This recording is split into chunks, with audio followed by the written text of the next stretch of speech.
Good morning. Good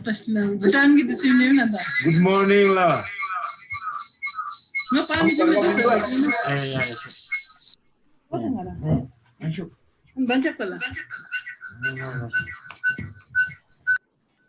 Okay, dose system में bye. कुछ है रजिस्ट्रार जी.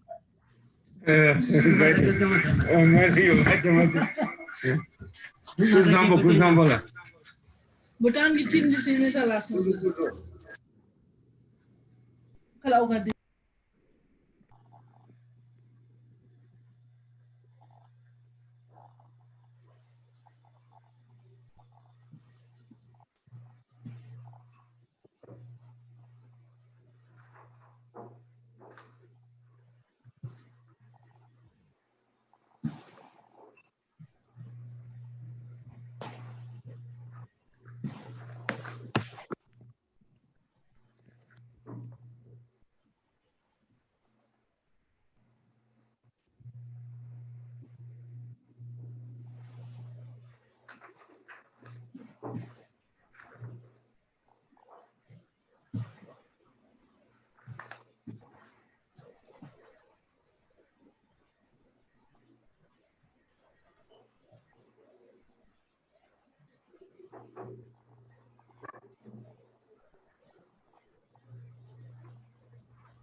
या वही चुटे चुटा में आसू बैठे.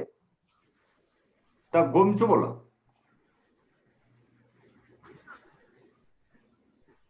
कुछ मिली रोड है.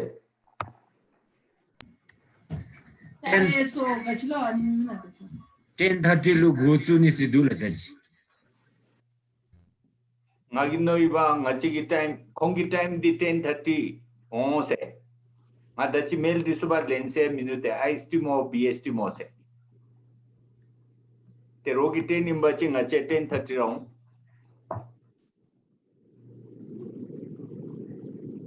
Madam gaga refreshment chara chams tumbe ngachalu mindu hai.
in case official communication report person type video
Mobile phones available.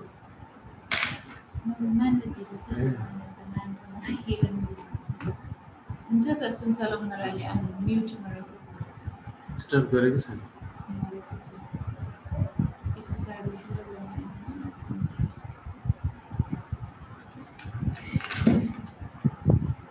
त मैले बोलेको सुन्दै थिएँ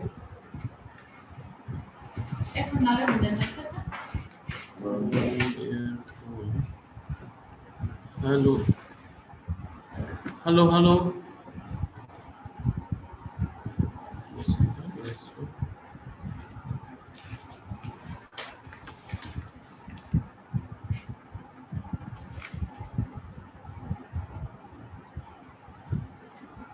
अर्को ल्यापटपमा हुँदैन रहेछ यहाँ रहेछ नि पासवर्ड रहेन कसले लगइन गर्नु हेर्दैन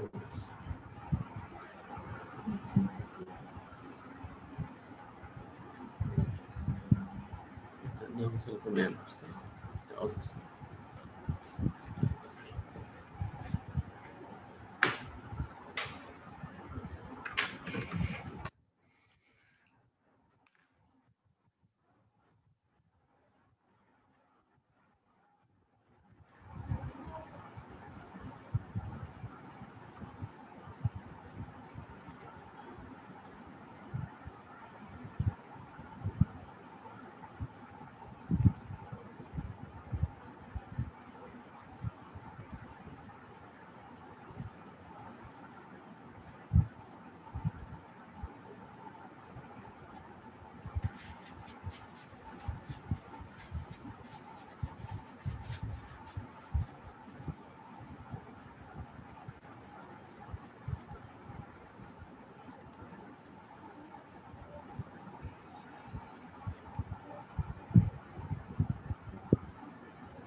Sir, good morning.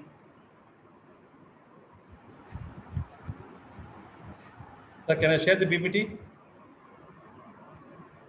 Sure, sir. I will make you as a co-host, sir. Okay, okay. Hello.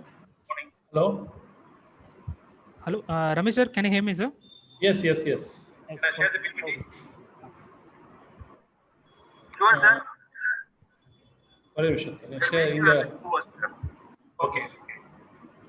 Sir, host disabled participants screen sharing. Ravi sir, can you hear me, sir? Yes. Host disabled participants screen sharing. Other.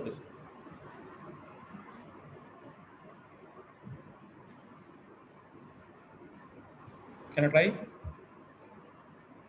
Sir, 2 minutes, sir. I will make you as a co-host, sir. 2 Okay. minutes. Okay.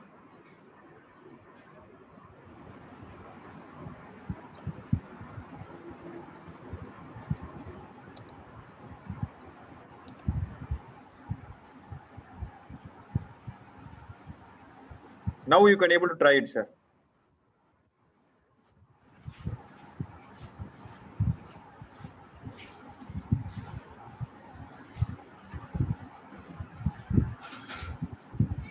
Clear, sir? Yes, sir. It's perfect, sir. Okay. I have used this laptop already, sir.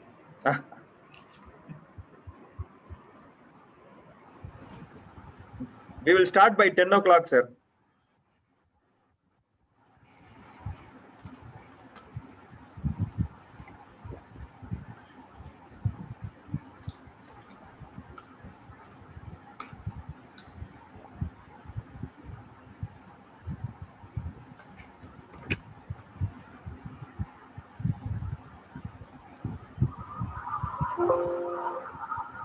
We will start by 10 o'clock, sir. Okay, sir. We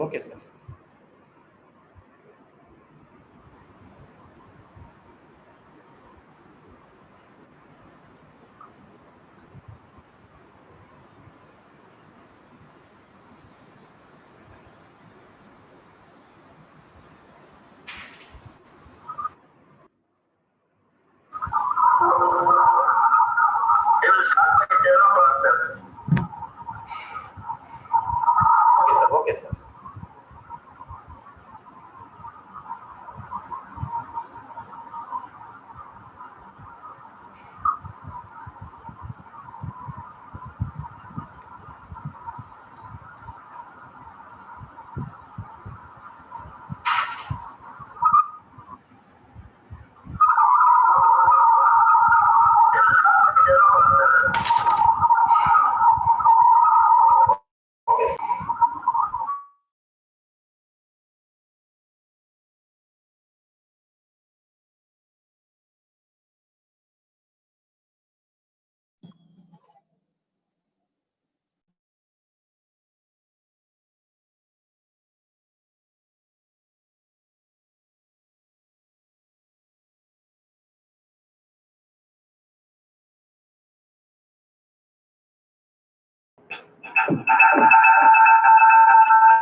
Yes.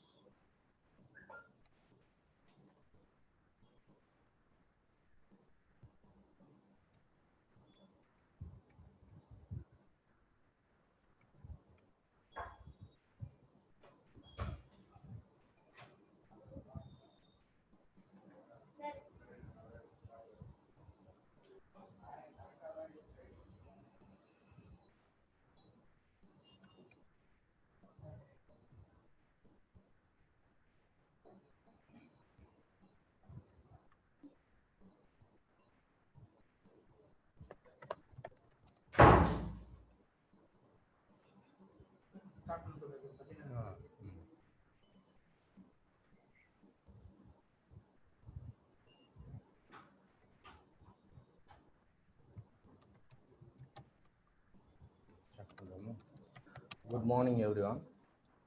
This is Anand Kumar. I have done my BTech Chemical Engineering. I welcome you all for this program of enhancement of NAAC, NIRF, and ISO 21001.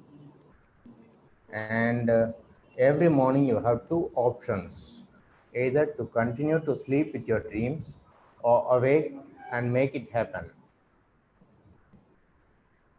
Now let me steal their time and your time in this time to introduce or to create the value of intellectually and diplomatically. That is COVID.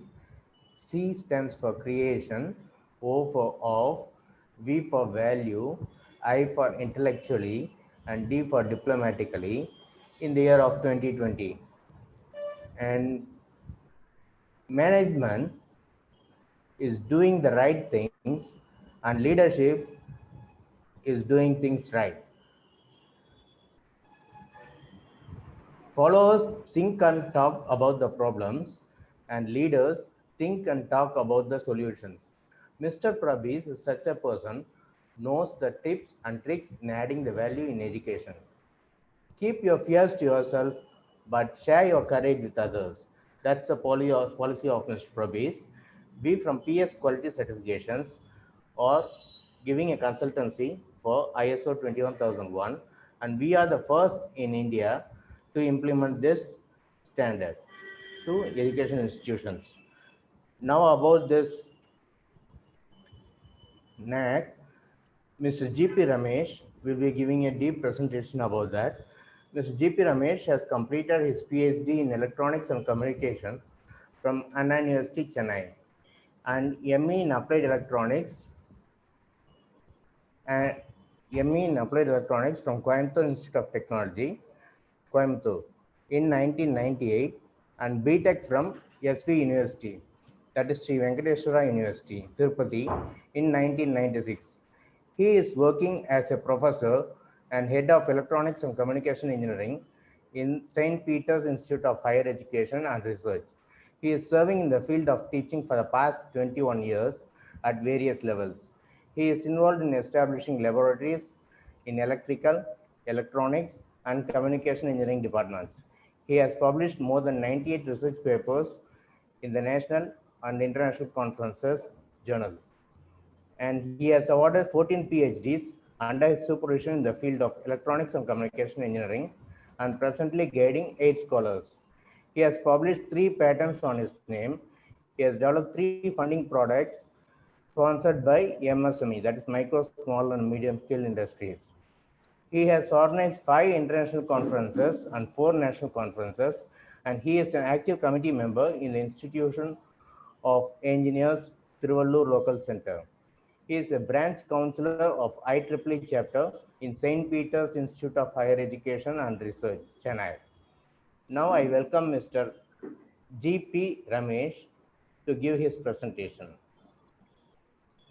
Thank you, sir, for introducing me. I'll go ahead with my presentation about assessment and accreditation of higher education institutions in India. Okay.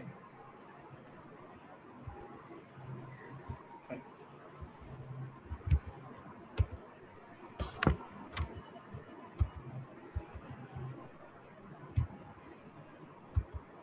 Okay.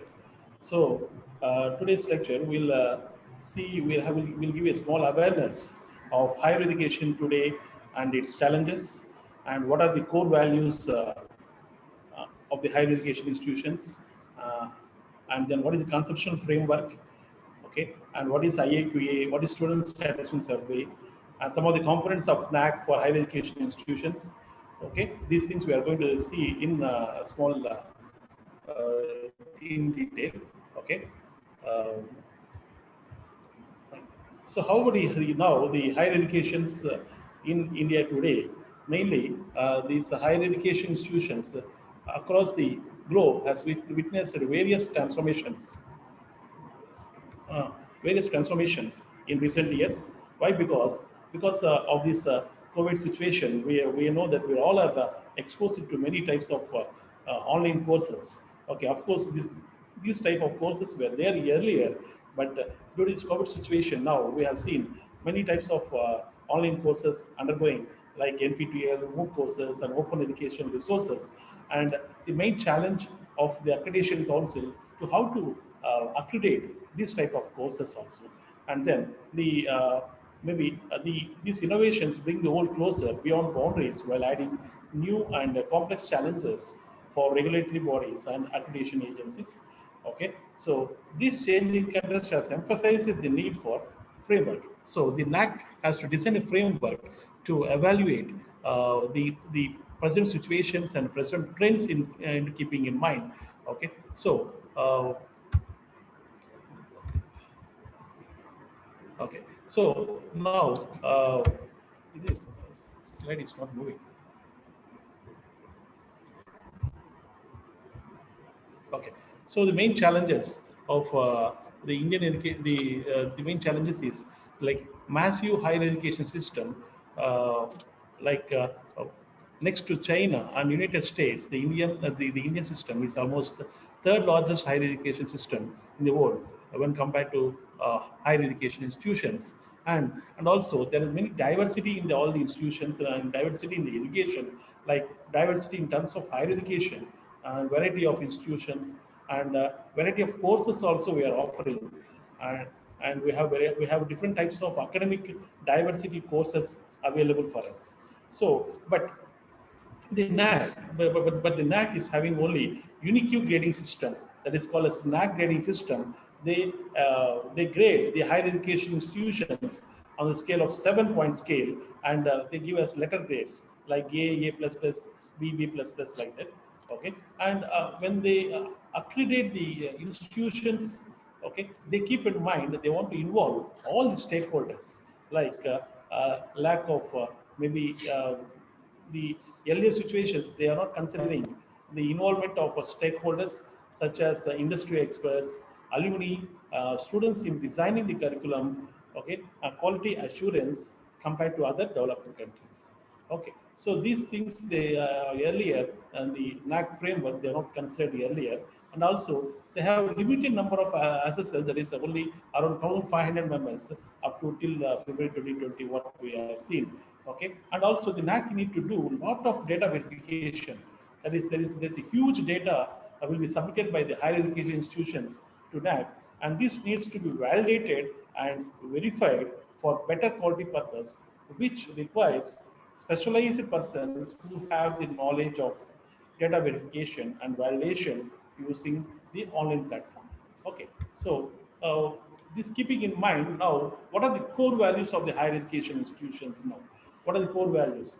The core values, they should be able to contribute to the national development. Any higher education institution, they should be able to contribute to the national development. And similarly, they should be able to fostering the global competences among the students, and they should inculcate some of the value systems among the students.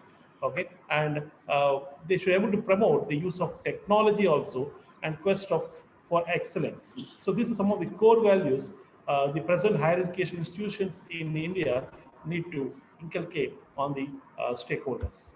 Maybe some of the interrelated concepts you can think that the motto of higher education institutions can only be possible if both assessment and accreditation, we call it as AMA, okay, if both assessment and accreditation work in coordination for its stakeholders. They can achieve. They can even assess or accredit the higher education institutions.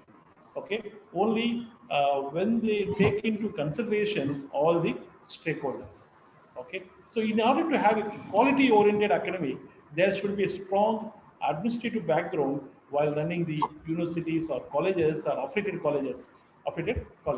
So now, first of all, what are the benefits of accreditation? Well, what are the benefits of accreditation? Why we go for accreditation? Okay, so whenever you go for a colleges, we see a good NAAC grade is a recognition of institution's performance. When you say institution is having a A++ grading, we take into consideration that that institution is performing very well and they are giving good placement, they are giving good education for the children. Okay, so a good NAAC grade is a recognition of institution's performance. So institutions comes to know its strengths. When they go for any institution, when they go for a NAAC accreditation, NAAC assessment and accreditation, okay, they come to know their strength, their weakness, and opportunities through an informed review process. Okay, and then and then identification of internal areas of planning and resource allocation, because this NAAC assessment is going to be well-defined one. They give us a structured assessment procedure that what they are going to follow. Okay, so when they follow this type of structured procedure, they will be knowing the how to plan and how to allocate the resources also. Okay, so the NAAC process provides an institution a new direction to grow and identify itself amongst the better institutions. Okay, so when you say the NAAC has good, any institution has a good NAAC grade, then the institution is eligible to receive funds from government and other research organizations also.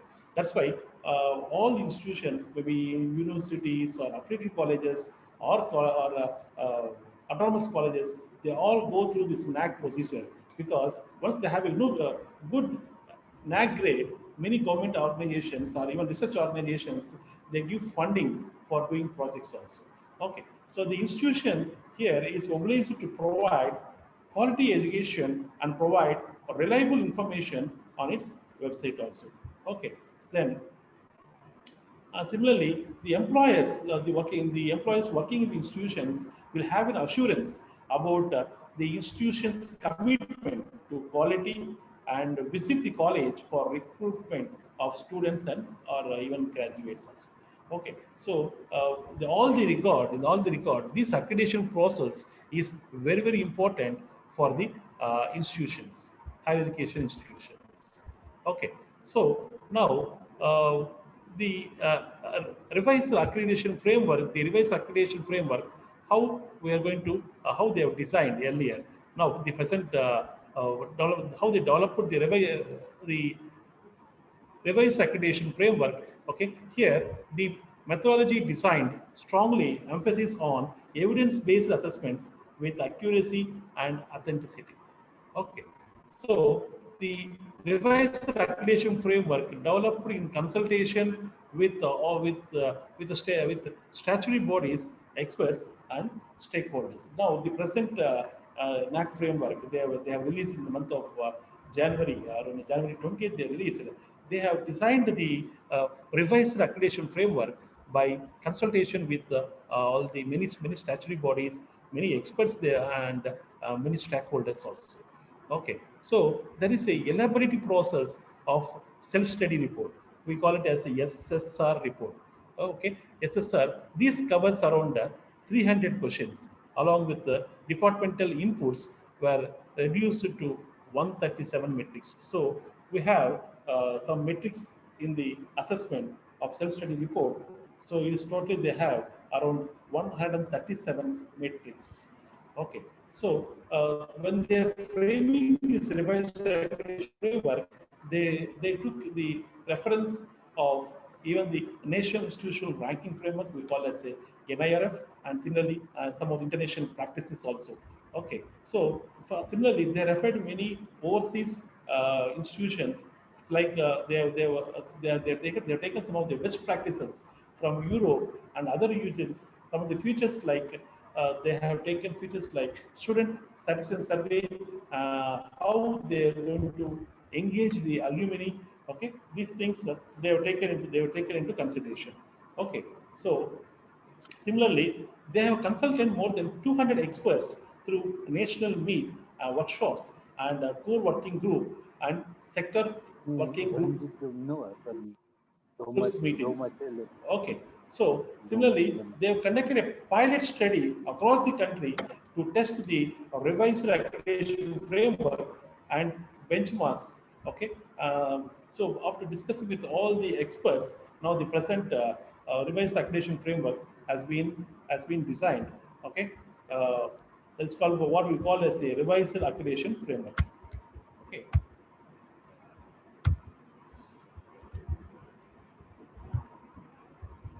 Next, what are the key features of revised accreditation framework? Okay, so we'll see what are the overview here, and then we'll see in detail. Okay, so there is a paradigm shift in approach and philosophy in this revised accreditation framework.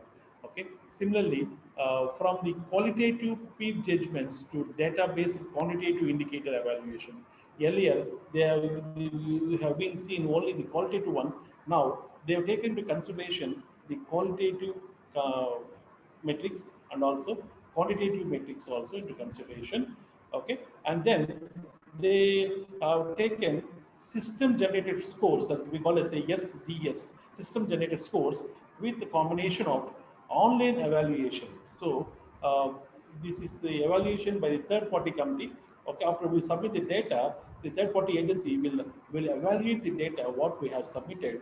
Okay, so that for that they are giving around 70% of the score, and 30% is given by the peer judgment, that is for by the peer review visit to the institutions.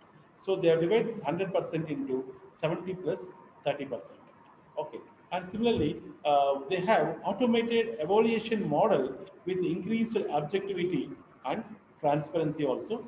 Okay, so and they have introduced some of the key factors, key indicators, we can say, how to engage this alumni and also this student satisfaction survey. Okay, these things are the main, some of the key, and similarly, this model what they created, this revised accreditation framework, what they have created, they have validated with many colleges earlier.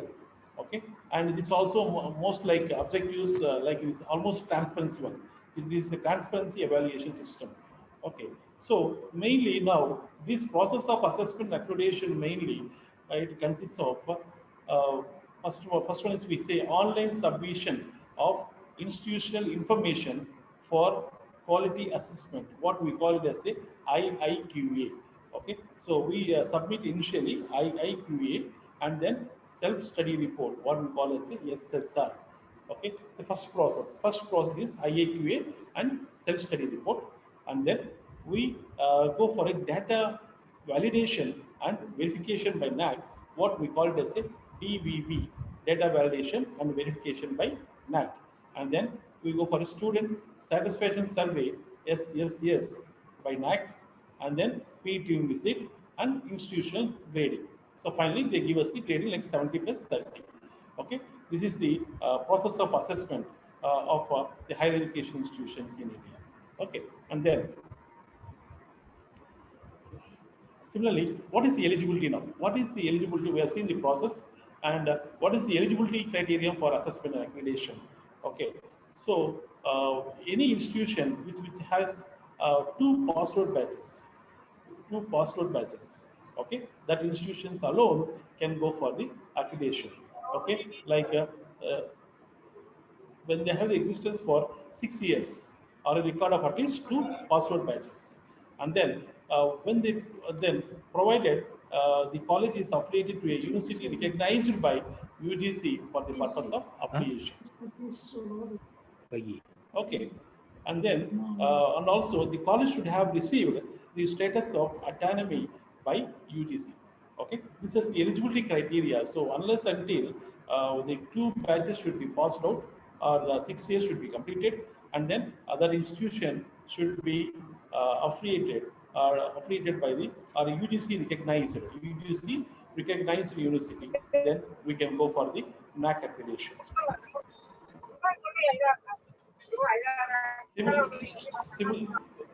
Similarly, when the provided the colleges or institutions not affiliated to university is offering programs recognized by statutory professional regulatory councils and has been recognized by Association of Indian Universities, AIU we call, or other such government agencies concerned as equivalent to degree program of a university. Okay, so similarly, we should keep in mind the NAAC accreditation does not cover distance education.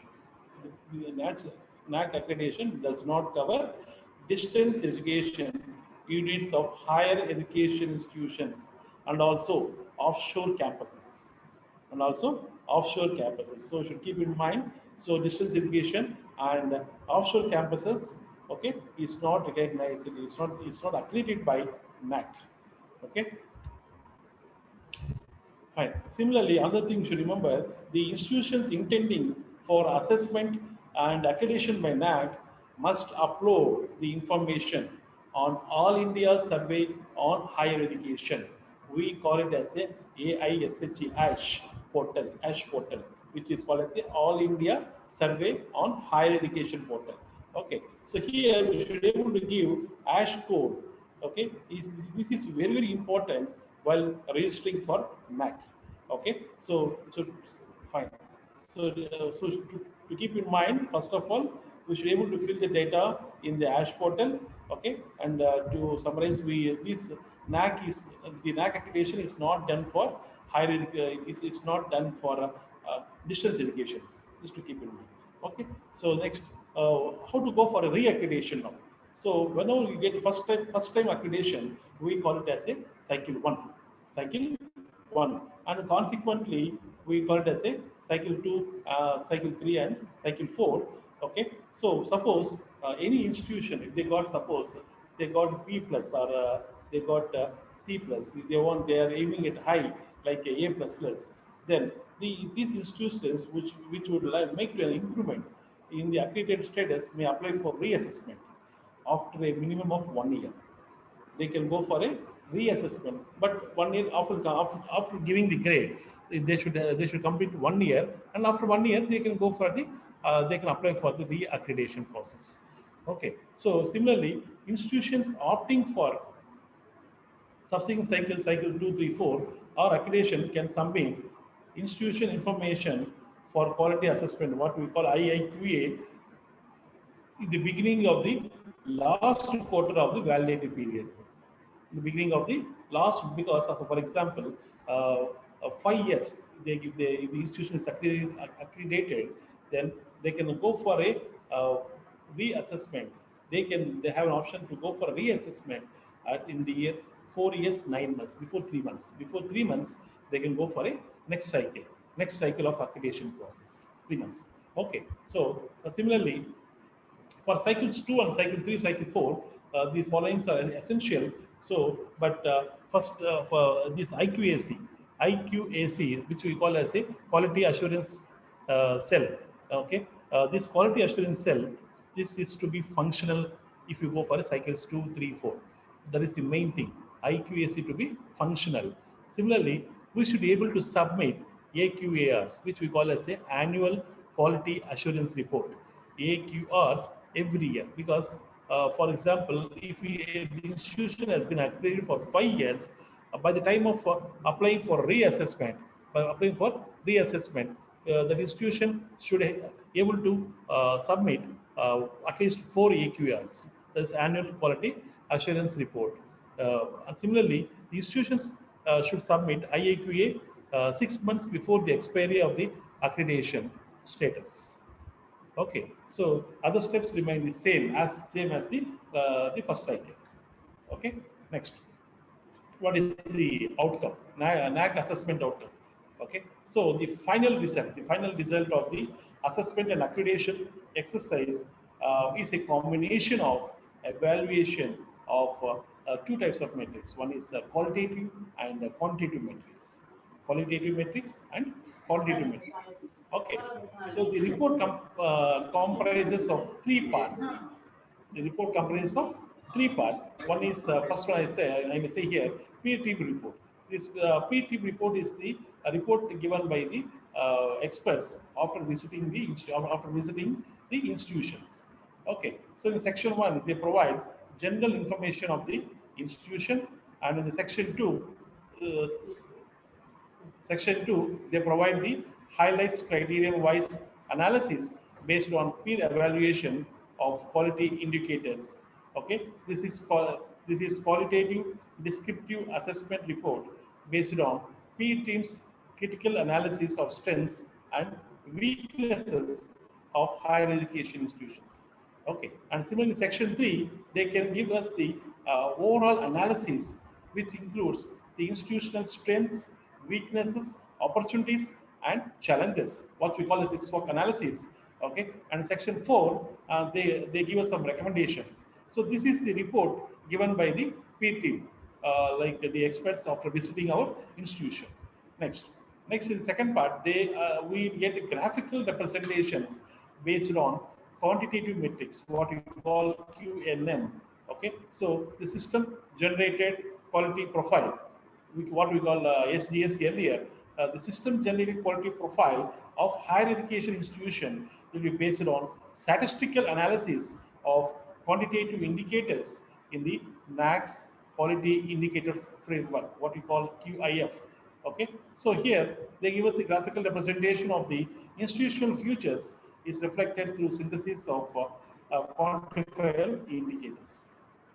Finally, they give us the institutional grade sheet. Okay, so the institutional grade sheet is generated by a software. Is based on qualitative indicators, quantitative indicators, and student satisfaction survey using the existing calculation methods. Calculation methods. So in this here we are including everything: qualitative, quantitative, student satisfaction survey. We call as a triplets. Okay, using existing calculative methods. Okay, so this is the how the NAAC assessment outcome has been calculated. The NAAC grading has been to be calculated. Okay, now here we go for a reassessment. After, for example, the institution seeking improvement in the academic status may volunteer for reassessment after a minimum of 1 year or even before 3 years. Before 1 year or before 3 years, okay, of accreditation. Okay, so here the current procedures, methodology, and manual for assessment and accreditation will be the same. This will be the same. Assessment will be the same. However, the institution shall make specific responses based on the recommendations made by peer team in the previous accreditation report, as well as specific quality improvements made by the institution in the intervening period. Okay, and the fee structure is going to be same. Fee structure is going to be the same how what we paid for earlier. Similarly, suppose we for extension of validity period of accreditation. Suppose the institution is accredited only for 5 years. So if you want to go for extension of validity, it's also possible when what conditions, because the extension of validity period for NAAC accreditation from 5 years to 7 years may be given to those institutions which have concurrently obtained highest grade for 2 cycles, like for cycle 1 and cycle 2. If they get more than 3.5, then they can go for a extension of validity. For the period of accreditation. Okay, so for example, see the institutions grading A++ and A+, 3.51 and above out of 4 would be considered as the highest accreditation. Okay, for example, in case of institutions which have or have not applied for re-accreditation within the stipulated period of 6 months before the expiry of accreditation, the gap period between 2 consecutive accreditation will be condoned upon to a maximum of a 1 year. 1 year they cannot go for accreditation after that. Okay, so now we will go for the procedure how to submit for this IAQA and SSRs. Okay. Now, the first one is all the eligible higher education institutions seeking assessment and accreditation are required to submit, as I told, IIQA institutional information for quality assessment. Okay, online anytime during the year, starting from June 2018. Like academic year starts in June generally, so they can submit the IIQA anytime after June, from June to May. Okay, but this newly filled IUKs of eligible higher education institutions will be accepted by NAAC for further processing, and others will be rejected. Okay, so after they accept the IAQA, the institution will be asked to fill SSR, okay, self-study report, okay, with the required documents to be uploaded in the portal of NAAC website within 45 days. Within 45 days of acceptance of IAQA. Okay, so here the SSR of the higher education institutions will then be subjected to further process. Okay, so to summarize this slide, we can think after submission of IAQA within 45 days, they will ask for they will ask us to submit the SSR self-study report. Okay, fine. So this is the process how we submit in the portal. Higher education institution fills the registration form, and then they fills the accreditation information.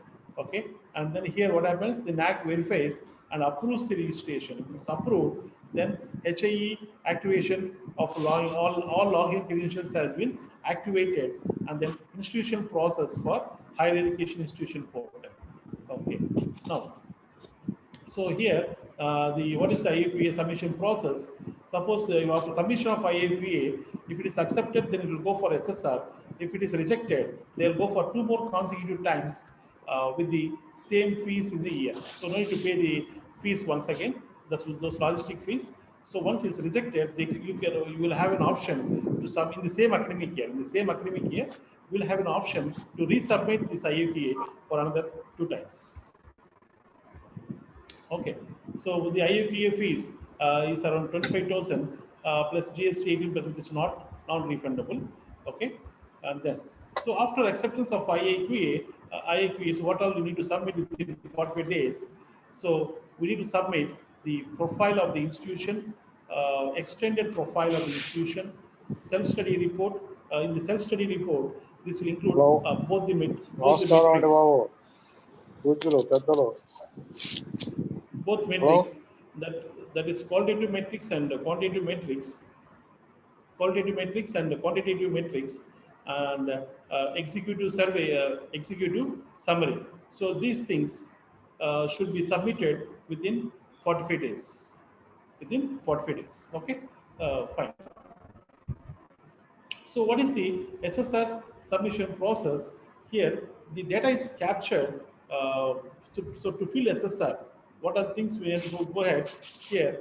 To fill SSR and upload data files as per templates. So first we pay SSR first installment fees, okay, and then we select non-applicable metrics, and we have an option.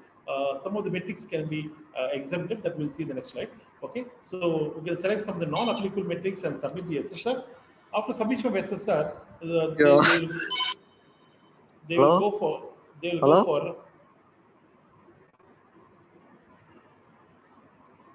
for preference process, DVB process, and bibliometric data. Okay, fine. So in the assessment and accreditation A&A fee, here after filling the SSR, it should be submitted on the NAAC portal. Okay, so the HEIs, the higher education institutions will receive an auto-generated link or ID of SSR on their registered email ID. Then the same SSR in the PDF format should be uploaded in the institution website. Institution websites. What we are submitting in the NAAC portal, so that should be uploaded in the institution portal also, the institution website. Okay, and hope you all of us know that we already discussed about this. The SSR comprises of 2 types of metrics, that is both qualitative metrics and quantitative metrics. So the quantitative metrics QNM add up to 70%, and the remaining about 30% are qualitative metrics. We call the short form QIM and QNM. Okay, so the data submitted on quantitative metrics QNM This will be subjected to the validation exercise with the help of data validation and verification. We call it as a DVV process done by NAAC. So this process, this QNM, okay, will be subjected to validation by through DVV process, and this will be done by NAAC. Okay, and similarly, the responses of qualitative metrics will be reviewed by peer team. So here both are divided, qualitative and quantitative metrics are divided.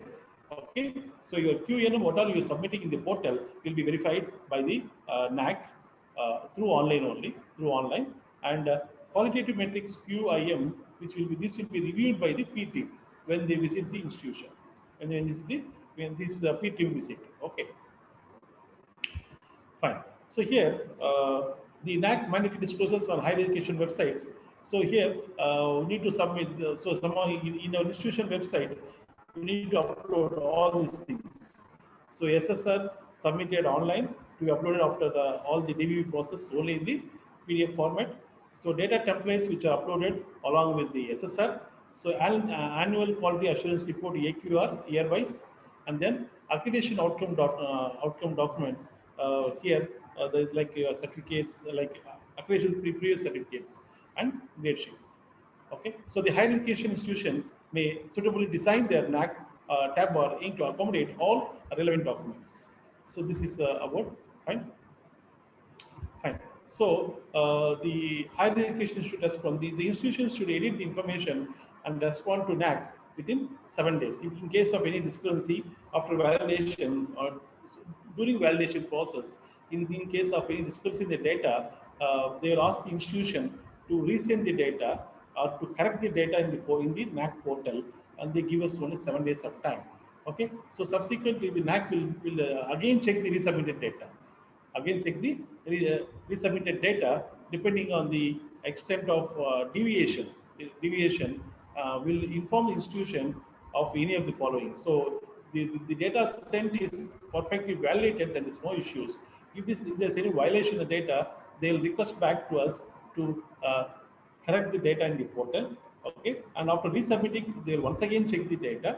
If everything is okay, they will give us the dates for the. They'll ask us the dates for the P team visit, and differing of the P team visit.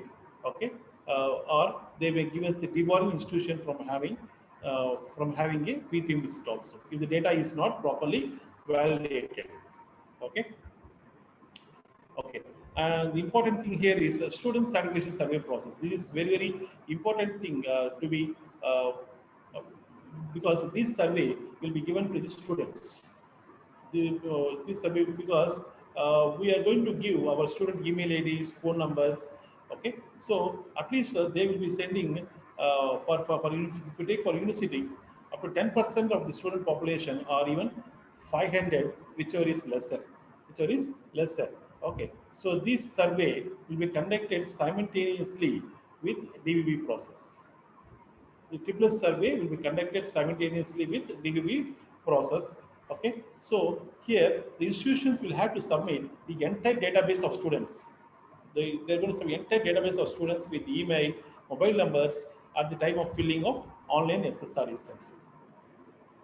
So the student stratification survey questionnaire generally will be having only 20 objective questions and 1 subjective. Only 21 questions totally. Okay, this is fixed. Okay, so these 21 questions will be emailed to all students. The following rule will be applied for processing the responses. So for colleges like UG, PG, and autonomous colleges, so the responses should be received from at least 10% of student population or 100, whichever is lesser. Suppose for universities, 10% of student population or 500, whichever is lesser. Okay, so if the response rate is lower than the limits mentioned by NAAC, the metric will not be allowed for taken up for the evaluation. Okay, so in this regard, we should be able to train our students, okay, to reply for the mails sent by the accreditation body. Okay, so the stimulus will be completed within 1 month of its initiation. So within 1 month, after submitting the data, within 1 month, they will go for a data verification, and then they will validate it. Okay, so now what are the components of SSR?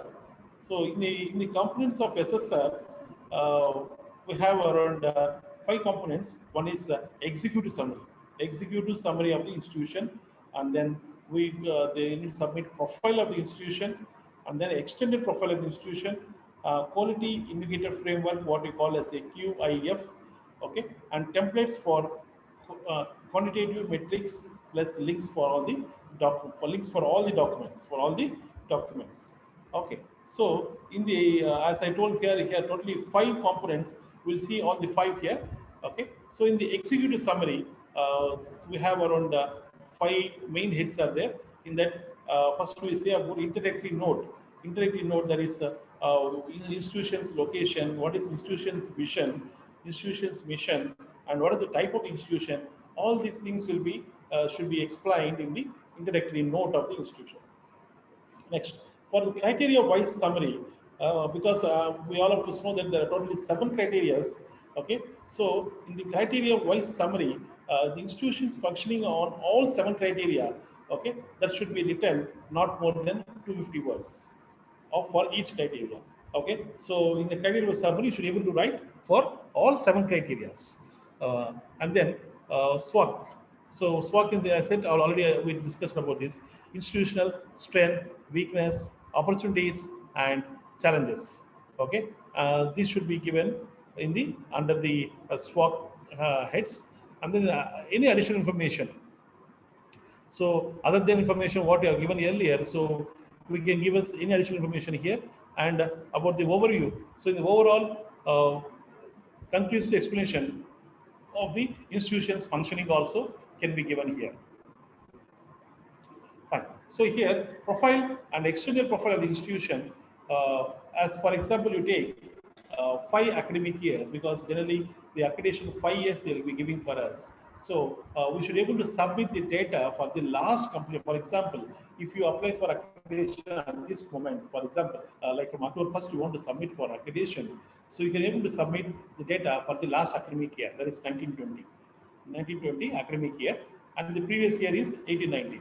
Okay, so last 5 years instance, we should take around 2015 to 2020, that is 1st of July 2015 to 30th June 2020. This is the last 5 years academic data we should be able to upload in the portal. Okay, so the financial year, we all of us know, this 1st April to 31st March, and also here we should be able to give them unit cost of education, that is the total actual recurring expenditure of the year by total number of students enrolled. Okay, so this will be given in the profile and external profile of the institution. And then quality indicator framework. Okay, this carries around 700 around 1000 marks. Okay, so 7 criteria. This will keep varying. This will keep varying for universities, institutions, or autonomous institutions. Okay. And then what are the types of HES? How does these metrics have been distributed here? So in the 7 criteria, okay. So here I've given for autonomous colleges, and similarly for affiliated or constituted colleges. Okay. So here it is divided into key indicator. Total key indicators are 34. Okay, which we call as the KIs. And then for qualitative metrics, we have 38 qualitative metrics, and quantitative metrics we have 99. So total qualitative plus the quantitative, which is totally around 137. So totally we have 137 metrics. These metrics to be evaluated by the committee, by DV process, and also by the peer team visit. So here I have given some of the curricular aspects. Okay, in the curricular aspects, you can see here. First of all, curricular design and development, and then curricular planning and implementation, that is for autonomous institutions, and academic flexibility, curriculum enrichment, feedback system. These are the 4 things what is available in the curricular aspects. So what is this curriculum design and development here? Okay, so here what is the process of curriculum design? how many times the Board of Studies meeting has been conducted, about the academic council minutes, and how many times we have revised our curriculum, okay, and how we have designed our curriculum, who are the stakeholders in designing the curriculum, okay, whether we have taken feedback from the all the stakeholders, fine, and then in this thing we are looking at the academic flexibility also, whether we are giving the choice based grade system for the students, whether they can jump in the courses, and similarly about curricular enrichment. So what extra code, like what are the evaluated courses we are evaluated added courses, and similarly how many internships we are giving for the students. This all these things will be inculcated in the curriculum enrichment. And in the feedback system, here we should able to take the feedback from all the stakeholders, that is from students, teachers, employers, okay, parents, from the alumni, okay. So about all these things, you should able to take the feedback about the curriculum, and till date, maybe the curriculum design, what we design should be help for the students for the next 10 years when they go for a job, or when they do their business. So these next 10 years, all the values for the system should be inculcated in designing the curriculum and development. Okay, and the second criteria, we think about teaching, learning, and evaluation. So here, in the teaching, learning, and evaluation here, uh, what is the student enrollment?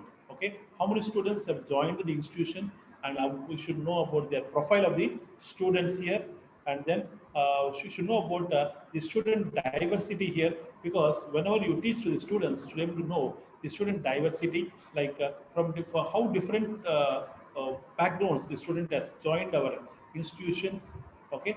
And then after looking at the student diversity, so what are the teaching learning process, so how we teach for the students, so what are the methodology we use for the students for the teaching. This should be discussed in the teaching learning process.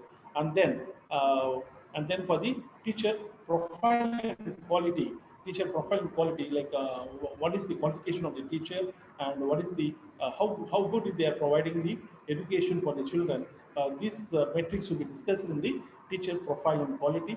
And then evaluation process and reforms, because for any system there should be an evaluation process, okay. So the teacher, after teaching to the students, they should able to evaluate the students by keeping the examination, okay. So those evaluation reforms, process and reforms will be explained, those metrics to be taken into consideration in the 2.5 metrics. And in the 2.6, the student performance and learning outcomes. So how the students have been performed, and what steps we are taking to the students to improve their knowledge. Okay. So similarly, and 2.7, as we said, students have a survey. In this place, we should be able to get the feedback from the students about the learning process, teaching learning process. Okay. Okay. And then in the criteria 3, we talk about research innovations and extensions. That is promotion of research and facilities. Okay. So for any good institution, what are the research facilities we are providing? Okay, to do the research part. So here, and what is the policies we are having? So here, in the criteria, in the metric 3.1, we see here how we promote our research and facilities, okay. And then what are the resource mobilization for research. So for doing research, what are the infra we are providing for the institute, for the faculty. And then innovation ecosystems, okay. And then research publications and awards for the faculty. And what is the consultancy of the, whether the faculty is giving their expertise for the industries by through some consultancy, okay. And it is some of the extension activities, like training the corporate people, whether the faculty is going to train to the corporate people. So those things, those metrics also we are need to consider in the 3.6. And the collaboration part. So for teaching the children, how many industries we have been collaborated, because we need to take up the feedback from the industries for designing the curriculum. to add upon the present trend of the industries. So what is the collaboration part? In this matrix, we talk about the collaboration, like memorandum of understanding with the industries. Okay, and then in the criteria 4, we talk about infrastructure and learning resources, where we talk about physical facilities. What are the facilities we are providing in the institution, and how many books are there in the library? We have online system of accessing the library. Okay, how many computers we are having? Okay, what are the softwares we are having? Okay, and maintenance of campus infrastructure. These things we talk about in this criteria 4 matrix. And in the criteria 5, we go for student support and progression, where we talk about the student support. Okay, so what are the how we are supporting our students for their higher studies. Okay, and making them to participate in uh, uh, some of the examinations, to write the competitive examinations. Okay, and similarly to doing some innovative projects. So these things, and similarly how we are going to call upon our alumni to engage, to give the students about their experiences in the industries. So how the alumni is engaged. Okay, these things also, these metrics also considered in the student support and progression. And then in the criteria 6, we go for governance, leadership, and management, where we discuss about institutional vision, and leadership. Okay, so here the institutional vision and leadership. Here, what are the strategies we are going to develop and deploy for the development of the institution? And similarly, so see, when the institution need to grow, we need to grow our faculty also. So what facilities we are providing for the faculty, and whether faculty is going they are updating their knowledge by attending some of the faculty development programs. Okay, and similarly in this criteria, they will talk about financial management. Okay, and resource mobilization, how the resources are allocated for the development of the department. Okay, of the development of the institutions. Okay, and then here in this matrix, we need to talk about internal quality assurance system also. Okay, so these are some of the metrics what we consider in the governing, leadership, and management.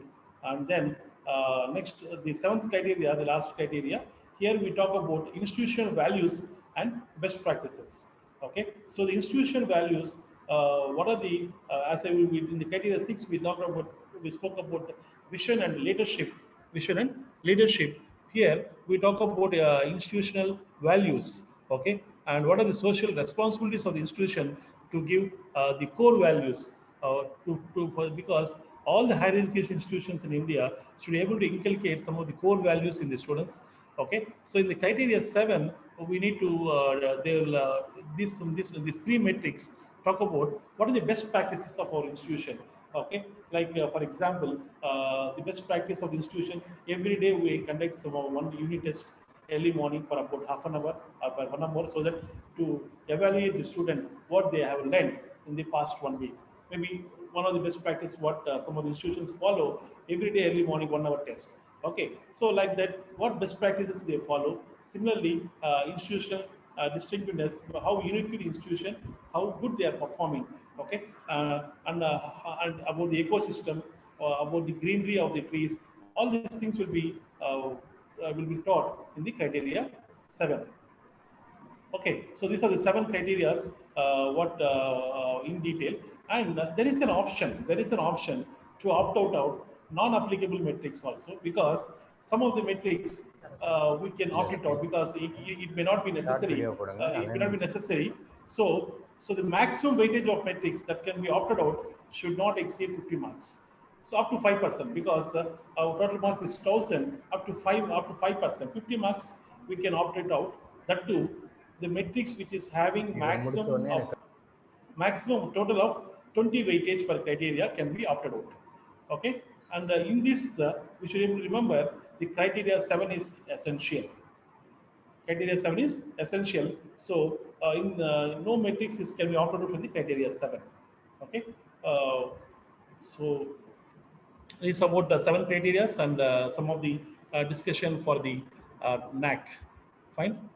So these are some of the metrics. Only a few metrics are given. These metrics can be exempted without applying for us.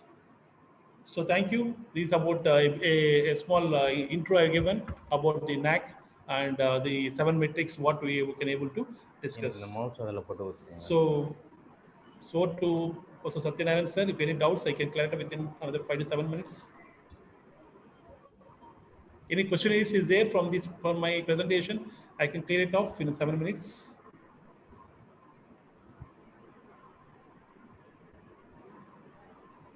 Participants, do you have any questions, please?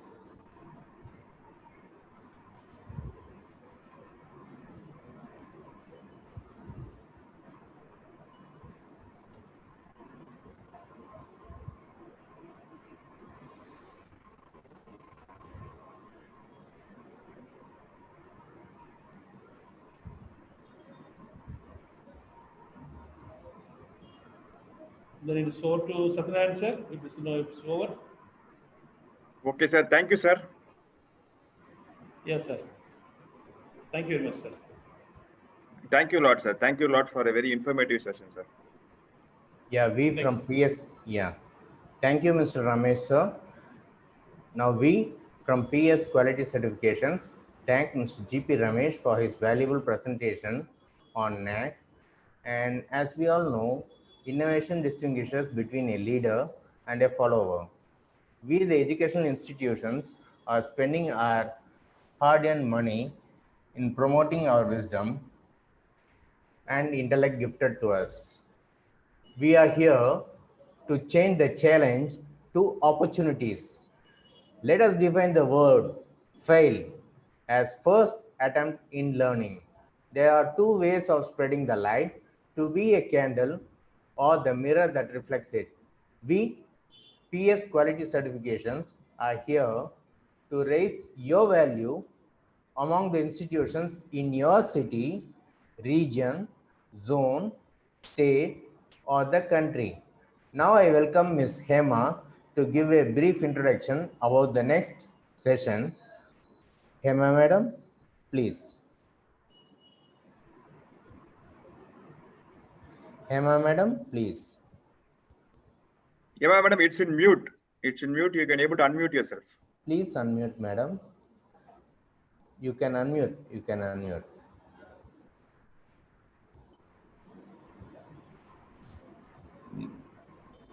Please unmute and continue, madam.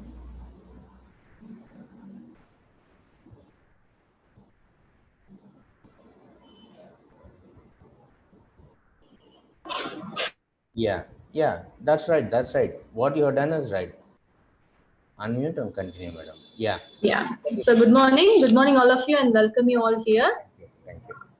This is Hema from ISG Training Academy. So today we are adding another color to our ISG rainbow. So today we are launching our Champion Life curriculum, our value-added course. This course has been deliberately prepared to upskill the skills of the students for the past 3 years. Now, after this pandemic situation, we have made this a completely LMS-based one, so which would help them to identify their potential and make them future leaders as well. This course also compromises all the training requirements of NAAC. So today, Dr. Senthil Kumar, who's going to launch our Champion Life curriculum. So it's an immense pleasure for me to introduce Dr. Senthil Kumar. So he's the Dean and Faculty of Allied Health Sciences, Vinayaga Missions Research Foundation, deemed to be University Salem. So he is administering nearly 20 courses in Allied Health Sciences, all UG and PG programs with overall student strength of 5,000. Dean and Director is Certification for Social Entrepreneurship and Rural Education Cell, Swechha Action Plan Institution Certification, Fit India Certification, and more. His awards to colleges during his tenure is Excellence Training and Placement Institute Award, Best Placement Institute in South India, Most Progressive Medical University and Group of South India with Consistent Qualitative Services, Exemplary Contributors of Education Sector Award, Most Promising Higher Education Institution Award, Best Academic Excellence Award, Extraordinary Contribution in Indian Education Ecosystem Award, Excellence in Student Placement Award, and more. His previous experiences with some of the organizations is Vinayaga Missions Group, WIMS Hospital, Salem, and Srini Medical Foundation, Kanchipuram, and Apollo Hospitals Group. So his education is, he has completed his DLit, Doctorate of Letters, Health Sciences, International Economic University for SAARC countries, Maldives, PhD in Hospital and Health System Management, London, MBA in Hospital Management, PhD in Health Sciences, Master of Public Health, MPhil in Hospital and Health System Management, and BDS from Ragas Dental College, Chennai. His certifications, some of the certifications are Six Sigma Belt, International Certification, Six Sigma Green Belt, and Certified NABH Internal.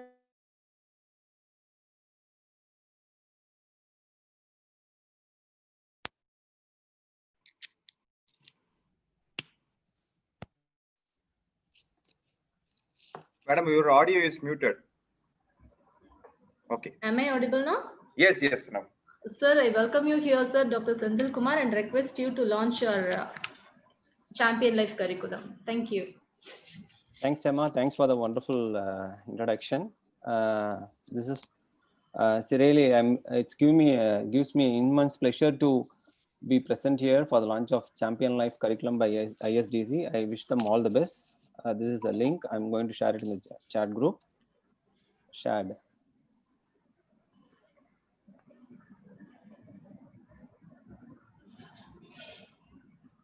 So I've shared the thing, like very good morning to one and all gathered here virtually. Once again, it's giving me an immense pleasure to be present here for the launch of Champion Life curriculum by ISDE. Soft skills are a combination of people skills, social skills, communication skills, attitudes, career attribute, social intelligence, and emotional intelligence quotients, among others, that enable people to navigate their environment, work well with others, perform well, and achieve their goals with complementing hard skills. In order to secure a respectable position in a corporate world, the universities like us are incorporating these soft skills in the students during this course of study, which will help them to improve their overall personality and employability skills. The skills needed for students to be successful are grouped under many categories, and this curriculum designed by ISDE has focused in developing each of these components. The sessions would sure be not just informative, but interesting, as they include group discussions, case study, and analysis, and role play, brainstorming, and not just lectures. I'm sure these workshops and courses will entail in preparing young people with the capacities to respond to rapid changes in employment and entrepreneurship. Without sharpening your weapon, standing on the battlefield would not increase your chance of winning. Our weapon henceforth would be the skills, and the battlefield the outside the world. Sharpen your skill to be winners. Thank you one and all present here. I wish all the best ISDE for the value-added programs. Thank you, sir. Thank you so much. Thank you, Senthil, sir. It's an immense pleasure. Thank you, Satyanarayan, sir. Thank you, Prabesh and Satyanarayan. And we would like to inform that we are going to utilize this value-added program in our university, in our health sciences group. So we'll be doing it during the month of November. That's a great news, sir. Thank you, sir. Thank you lots. Thank you.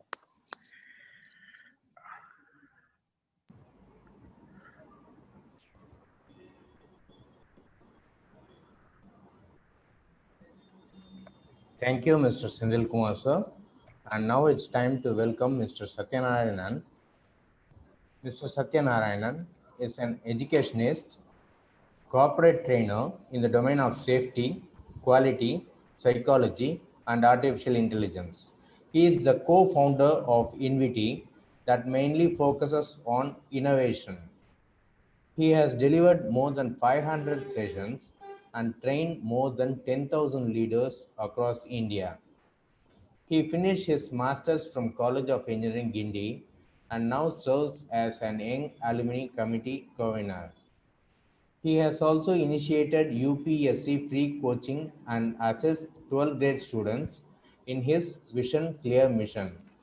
He is co-founder of ISD.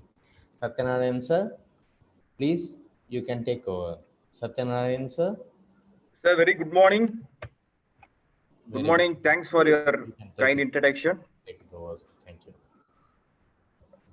Very good morning, educators. It's been a pleasure. I've been meeting you all in this wonderful morning. I think we had a couple of events before this. I've been having an immense pleasure, and also I've been thanking PSQC and also the founder of PSQC, Mr. Prabish, for this wonderful opportunities. I think we have been having this session. This is the third version of this session. I've been very much keen, and also I've been very much happy to meet you all in this forum of this, how this type of global standard ISO 21001 is going to help us.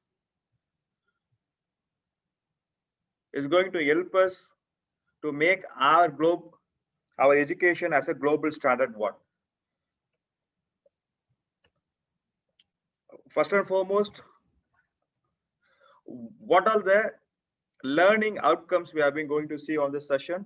Why there is a shift has been needed from ISO 9001 to ISO 21001? Why this shift is being needed at this time? The second one is, I've been coining a new term to my dear educators, a term called educational revolution 4.0. We have been heard about a term called industrial revolution. It's a term called educational revolution. Right now we have been into this revolution 4.0. Next one is how this ISO 21001 is going to make our educational institution as a global educational one. The next one is mapping this educational organization management system against our NAAC criteria, which is our systems which we have been following on. The last one is what we have to do for this ISO 21001 for implementing in your organization. I hope these are the 5 criteria which have been there. Surely it will be covered at this course of time. My dear educators, let's have this session a most interactive and also a reflection oriented one.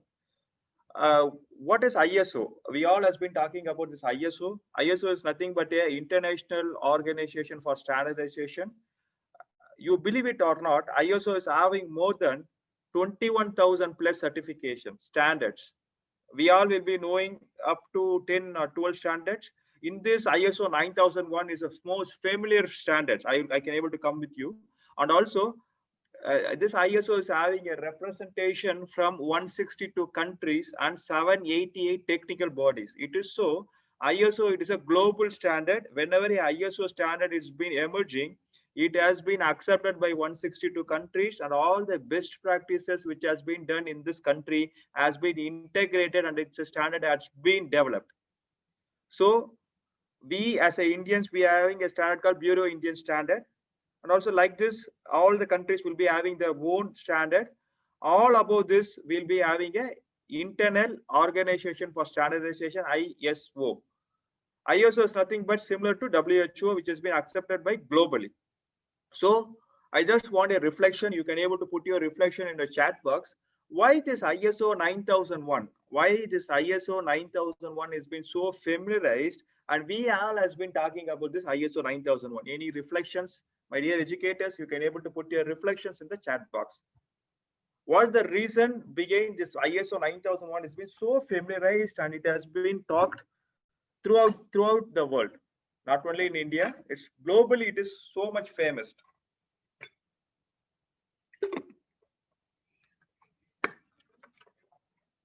Okay, I've been getting few chats in my personal window.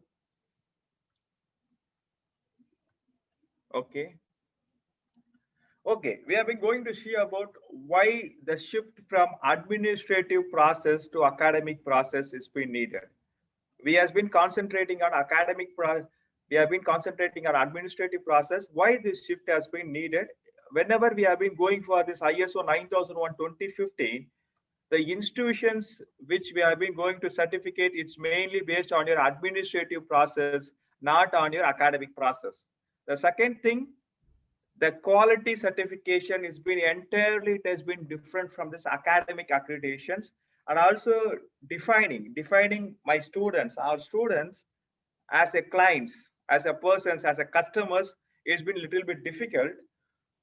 But up to 2018, we do not have a chance or do not have a secondary option, which we have been having it now, yeah, exclusive standard for our education structure. Yes, what is ISO? We can able to see it. We can able to see it, how we can able to register for the certification and all in the course time. The thing is, this ISO 9001 is been a quality standard. Till 2018, we as a educational organization, we as educational sectors, we also has been going for it. But after 2018, we got an opportunity, we got a very upgraded skill, and also we got a very apted ISO standard exclusive for educational sectors. It is known as ISO 21001. I personally, I've been trained more than 8 universities and 3 colleges throughout India for this ISO 21001. And also I can able to share you what are the benefits they have been got after this accreditation. ISO is a subset of NAAC. My dear friends, as I've been told you, before 2018 or till now, ISO 9001:2015, we has been seeing it as one of the subset of the NAAC, which has been there at the class 6.5 parameter internal quality assurance systems. If we have been going for this ISO certification, we will be getting some higher points, and also you can able to facilitate your IQ AC cell. So we have been opted for this ISO certification. Now the scenario is entirely different, my dear educators. Why? Because we have been going for this educational revolution 4.0. Education 4.0, the term which has been coined mostly in this past 1 month. What is education 4.0? Any reflections, any ideas, you can able to put it in the chat box. My dear educators, you can able to put your views and you can able to put your reflections in the chat box. What is educational revolution 4.0? We have been talking, we have been heard about a word termed called industry 4.0. What is exactly educational 4.0 means?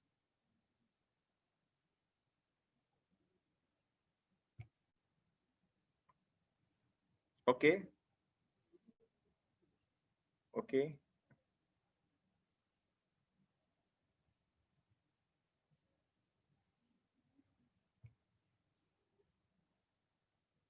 Okay. Okay, exactly. Thank you. Thank you. We should answer. What is education 4.0? I think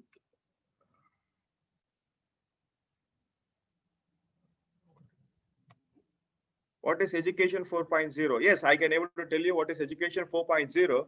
Education 4.0 is nothing but the first, I think some 40 years back, there is a teacher and there is a student. This is the first era. The second thing, what we have been experienced, 360-degree evaluation. Muthulakshmi ma'am, thank you. That's a great reflection. The second stage or second dimension, there is a teacher and there is a student, and also there is a BCC concept, blackboard concept. The third era, there is a student and there is a teacher, and they are also using ICT enabled tools, some PPT, some computers like this they have been using. But now we have been into a revolution called teacher and student has been not physically into a classroom. And still the teaching and learning process has to be done. It is a revolution of 4.0. I hope within 3 or 4 years, we all will be going to see about a revolution called 5.0. I can able to talk about this at the end of my session. So what is the requirement or what is the need for this education revolution 4.0, my dear educators? The same thing is being pinged and also it has been integrated in our educational Indians national education policy also. The three terms they have been defined: accelerate remote learning, personalized learning, and choice of educational tools. The student, the learner should be having a choice in which mode they have to learn. Which mode in the sense, whether in visual, whether in auditory, or whether in kinesthetic. Experimental learning, each content, the learner, the beneficiary has to choose in which mode or which sense I have to learn this contents. These are the parameters. These are the parameters which is being needed, which is being required for this educational revolution 4.0. The first one is academic flexibility, curriculum enrichment. We can able to say, sir, the curriculum has been framed by the universities. Okay, no problem. How we have been going to enrich our curriculum?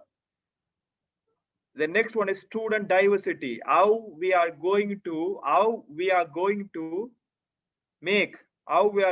identify the slow learners and also the advanced learners, not only based on examinations, or we are having some other tools.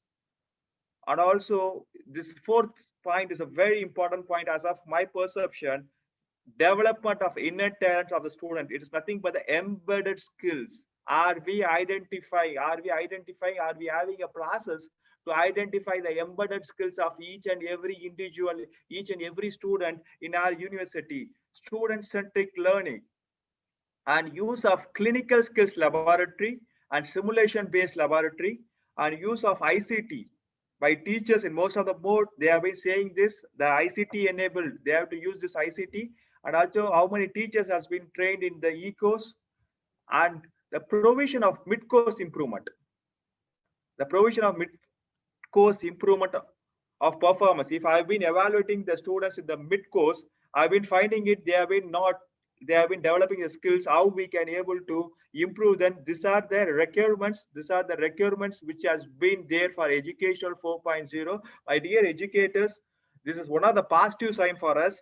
Once we have been blended with this education 4.0, most of our work will be very simplified and we will be concentrating mainly on developing the nation towards engaging the skills of our students.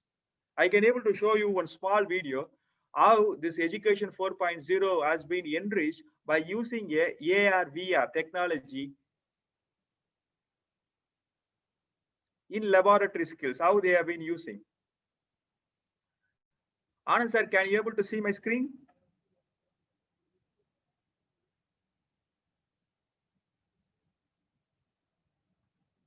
Participants, can you able to see my screen?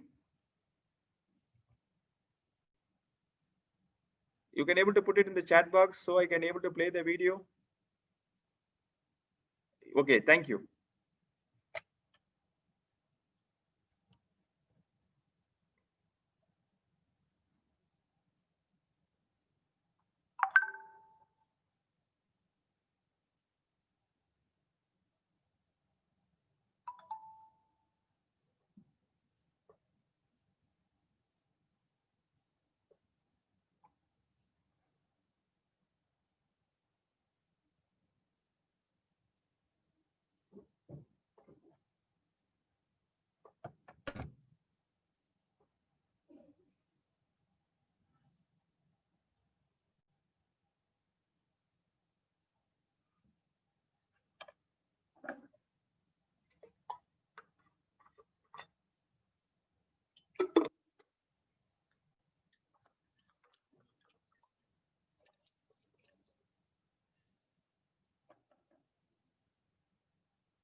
What it is nothing but a virtual reality which is being used to evaluate the skills of the health science students. Once the skill evaluation has been done, we can able to have a detailed report what are the skills has to be developed by that students. So it's a revolution of this 4.0. I will just shown one of the example of it. And also coming to this, how this ISO 21001 is being used to meet the global educational standards. The first thing it has been told is world-class learning experience to the learners. We will be at any point of the globe. Based on this process tuning, we can able to provide the learners the world-class learning experience. Before going into the second point, I just want to tell you this. My dear educators, in the past 8 years, I've been traveled through most of the universities. What I've been found is all the universities has been very good in their infrastructure, in their resources, in the competency of the students. The only difference between the world-class universities and also our universities is only based on the process excellence. It's only based on purely based on the process excellence only, my dear friends. Once we are having a process excellence, surely we can able to make our education sectors as a global standard. The second one is embedding disruptive technologies in the process, and also how we have been going to monitor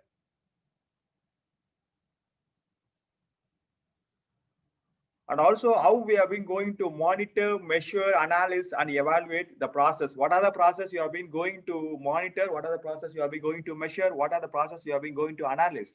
And also competent persons managing the process. Once you have been incorporated this 21001, you will be having a competent persons managing the process, and overall you will be having a process excellence. As I've been told, my dear friends, once your process has been made strong and it's been based on process dependence, surely we can able to find what are the strengths of us. As we have been told earlier, the presentation of NAAC, SPART analysis or SPARK analysis, at the end of this session, I can able to assure you that you can able to take away what is the strength of your organization, one strength, and also the one strength which you have been not using till now. The one strength which you have been not using till now, and you can able to find one improvement points which is making your institution not to progress forward. You can able to identify it. Towards most to more, I can able to coin some of the important things which you can able to incorporate in your systems immediately after this session. What is this process? Always, as I've been talking about this process is nothing but a interrelated and interacting of activities. Process will be having consisting of a system. All process should be a interdependent process, and also each process is being evaluating. You examine your process in your educational sector, whether it has been evaluating in PDCA cycle, plan, do, check, act cycle, whether your process is being having a PDCA cycle. The next one is monitoring. What is the differentiate between, my dear educators, you can able to tell what is the differentiate, you can able to put your reflection, what is the differentiate between the monitoring and measurement? Which are the areas you will be monitoring in your educational system, and which are the areas or process you have to measure?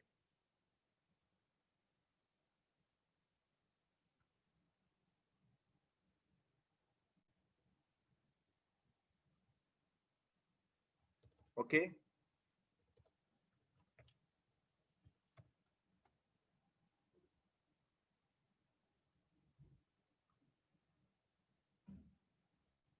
Okay.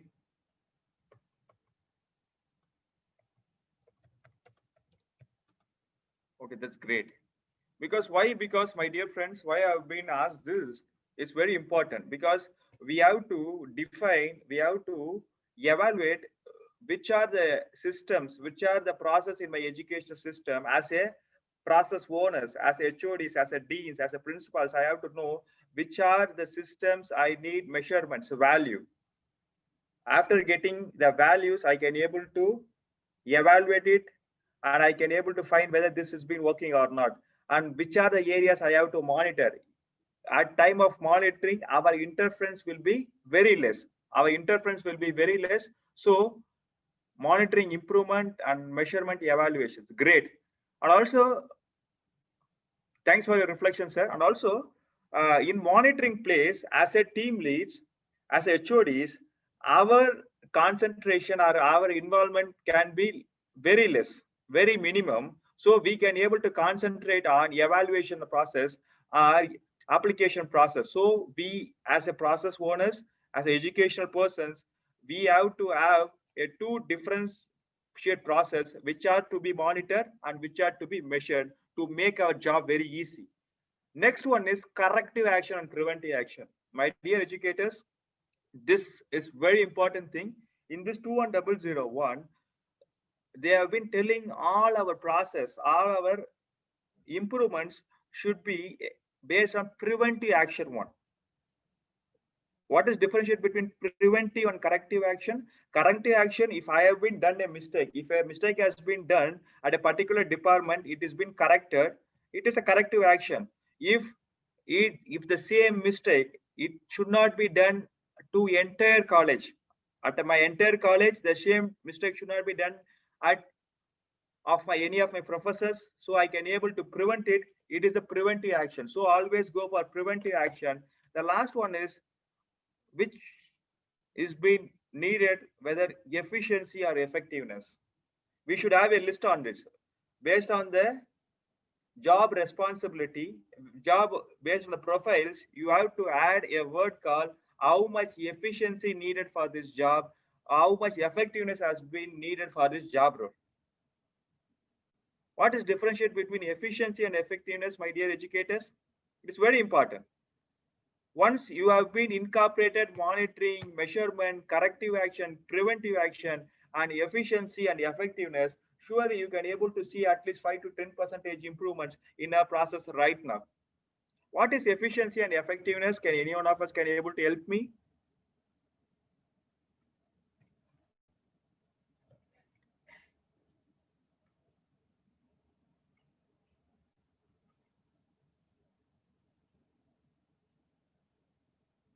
Okay.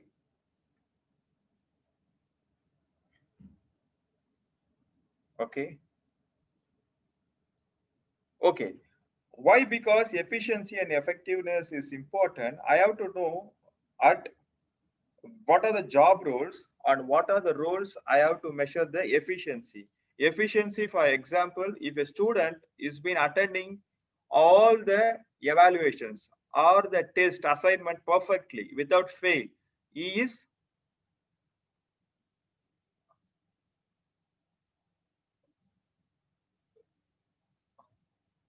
Prabha madam, you want to share something?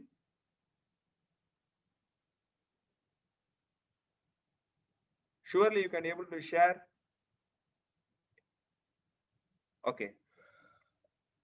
If the person is been, if the student has been attending all the online sessions or all the evaluations perfectly, he is so efficient.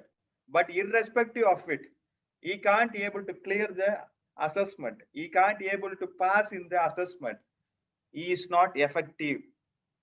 Effectiveness is nothing but towards a goal. The goal of the student, the goal of the particular grade student is to clear that assessment. His efficiency is nothing but how well he can able to perform that, how many hours he can able to perform that. We have to have a differentiate, at least in our job role profile, what is the efficiency and what is the effectiveness needed for this job role. These are the some of the few parameters I've been highlighting it like this. There are n number of parameters has been there in this ISO 21001. Coming to our standard, context of organization. The standard is being designed in such a way that 4 to 10 context of organization to evaluation. There are some key parameters has been defined. We can able to see some of the most important key parameters. First one is the context of organization. Context of organization is nothing but know about your educational sector. Know about your interested parties. Know about the interested parties' interest, what they have been expecting from you, what they have been expecting from you. Then you can able to have a scope of this EOMS Education Organization Management Standard. My dear friends, I can able to share you a small document how this interested parties document can be framed, and also how these interested parties can be most useful for us.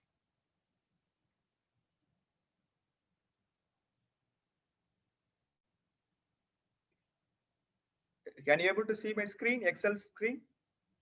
Why? Because once the interested parties has been identified, we can able to see interested parties in terms of employees, government, context. Once you have been identified them, we can able to say here the employees, under the employees, the interested parties, what's their need, what's their expectations, what's their issues, what's their actual issues. Blocked. Okay.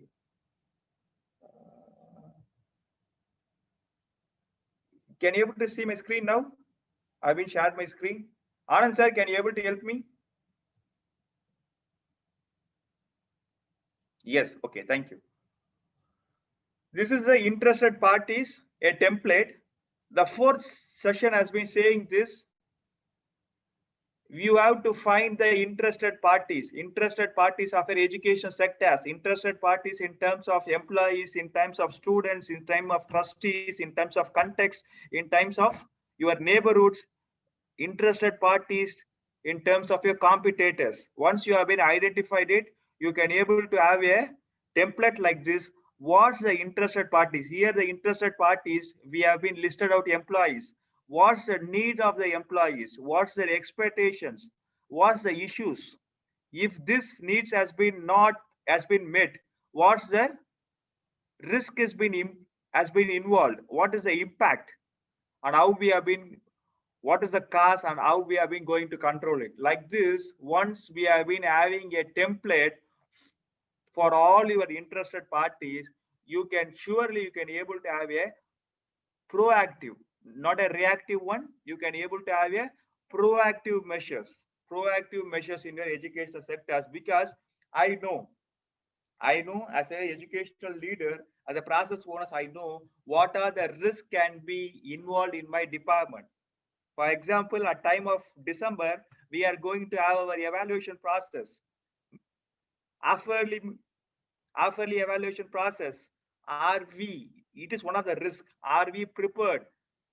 Are we prepared for it? What are the risks involved in it? If we have been going for online evaluation, what are the risks involved in it? How we have been going to make this risk, and how we have been going to mitigate the risk. All this has been talked in the context of organization. Once I know my process well, once I've been so aware about my process, or once I've been so aware about myself, little slip is always okay. So we can able to improve on ourselves, and also I know in which are the areas I have to improve.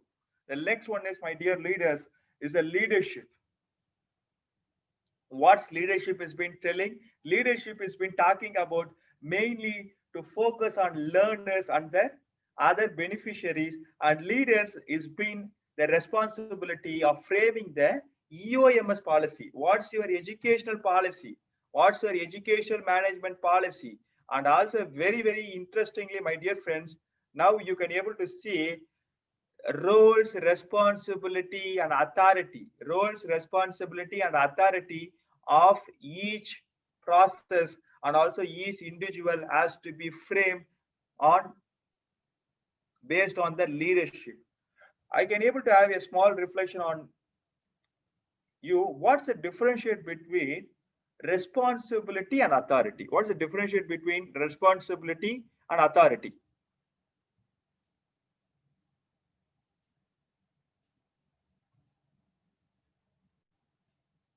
What is differentiate between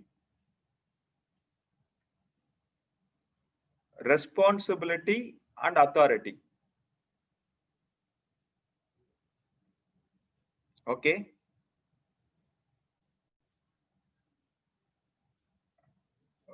Okay.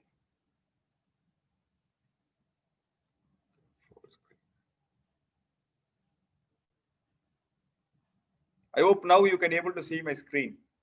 Okay. It's very important, my dear friends, because these two terms has been playing a very vital role in our job profile. Responsibility and authority. What is responsibility? Responsibility is nothing but what all the things I've been answerable for. What are the things I've been answerable for? And what is authority? Authority is nothing but without discussion or without considering my next level hierarchy, whether I can able to take the decision on my own self. It is authority. So leadership, as a leader, we has to define what is the roles, responsibility, and authority to all the subordinates whom they have been working with you. This is a very important thing. The next one is very, very interesting thing of the planning activities. In planning, we have been talking about a term called risk opportunities, risk and opportunities. And also, whenever, what are the changes can able to be happen? And also, what is the potential consequences can be happen whenever a change has been happened, how it is going to affect our process, and also our customers are our students. Now we have been into a change of teaching and learning on online. It is one of the change. What are the purpose of this change, and what is the effectiveness, and how this change is going to affect our students? There is a very detailed evaluation we have to do in this class. And also, most interestingly, the risk chart. In the risk chart, you can able to find all the things, as I've been told you, it is one of the risk chart I've been sharing on. This is a process risk. I hope you can able to see my word file of the risk chart.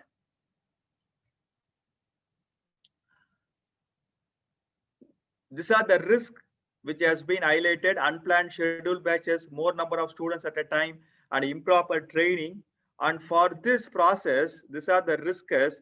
And what are the material inputs? What are the human resource inputs?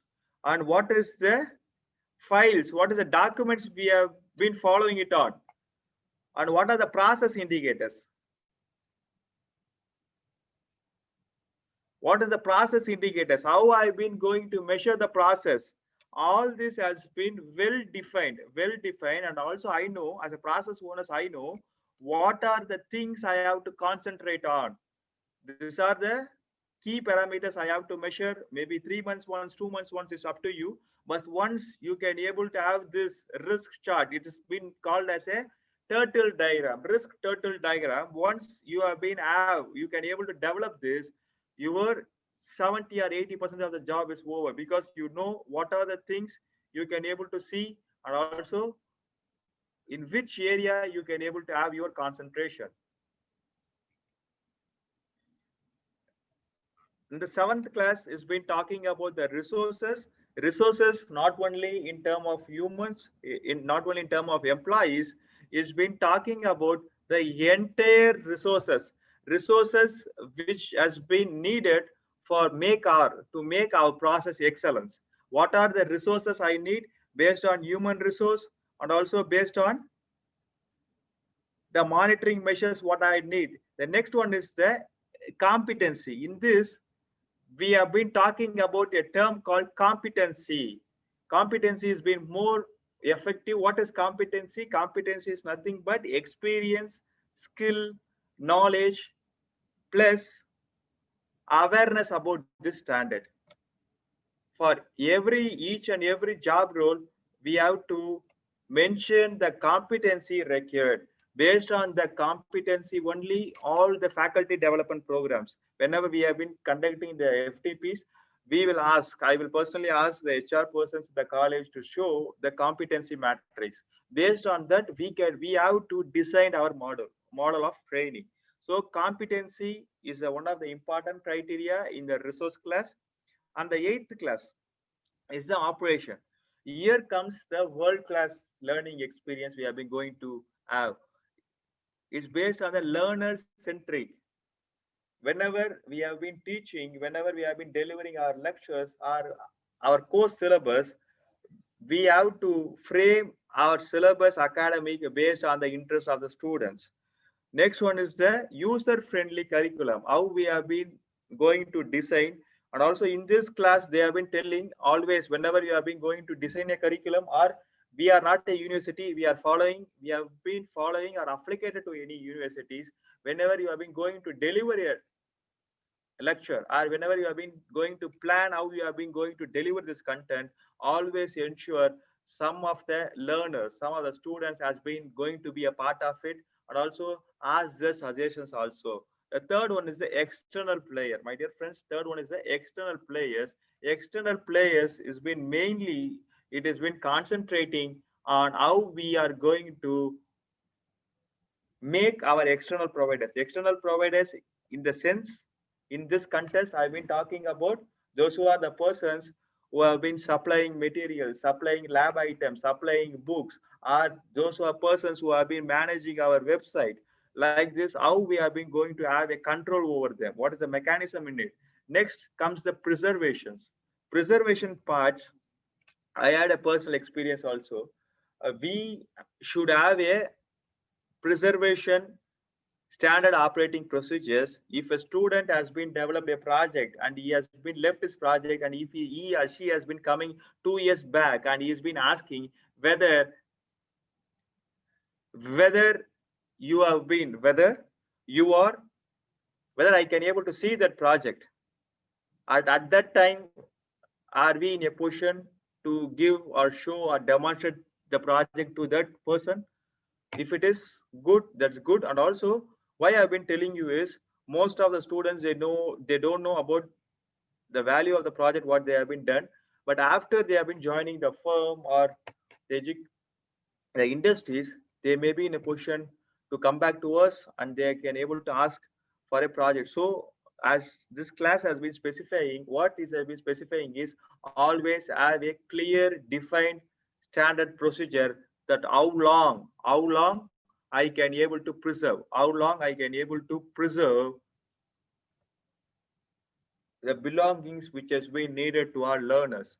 And also the data security. Yes, my dear friends, nowadays that this data security plays a very, very vital role, since we have been using this net-based learning and teaching process. Are some of the institutions, we may be having a external providers for managing our database. How we are going to blend this data security into it. Next, ninth class, I've been talking about the performance evaluations. Once your operation has been done, when, where, and how. Monitoring, measurement, analysis, and evaluations. When we have been going to do, and where we have been going to do, and how we have been going to measure it. And also Bloom's taxonomy, as we all know about analysis and evaluations. This analysis and the evaluations of the learners has been incorporated, and also at what time of intervals, whether it is 1 month once, twice in a month, like this, we have to have a very, very standard procedure for all this. Next one is internal check and feedback. In this process only, we'll be having internal audits. Internal audit is nothing but, we as educators, we are enabled. Once we have been gone into this ISO 21001 awareness training, you are eligible to audit your process which has been in your organization. So what is the interval of this audit? What is the management review? And what are the things? Once the audit has been gone, we will be finding some of the findings, and also some of the non-conformities will be identified. Non-conformity is nothing but which are the things which has been deviated. So that deviation, we will be preparing it as a management review inputs, and we will be presenting to our management. This is the 9th class. 10th class is the improvement. Once we have been identifying the non-conformity, how I can, as a organizational, I can able to improve this non-conformity into legal requirements or conformity. And also this improvement class is being most useful for us for our continuous improvement. As in quality, there is a word called sustainability and continuous improvement. So the improvement plus gives us one of the opportunity for continuous improvement. These are the key classes from 4 to 10. What we have been shown is these are the key classes which we have to incorporate. My dear friends, my dear educators, we may or we may not be going for this ISO 21001 also, but my humble submission to all of the educators leader is effectiveness, efficiency, monitoring, and also measurement process. These are the 5 things you can able to straight away you can able to see whether I've been incorporated these 5 parameters into my organization, into my process. If this has been done, I can able to make sure that at least 10% within 6-month improvement you can able to see in your day-to-day activities. Now we are going to map our ISO 21001 into our NAAC criteria. NAAC criteria, first key parameters talking about the curriculum aspects.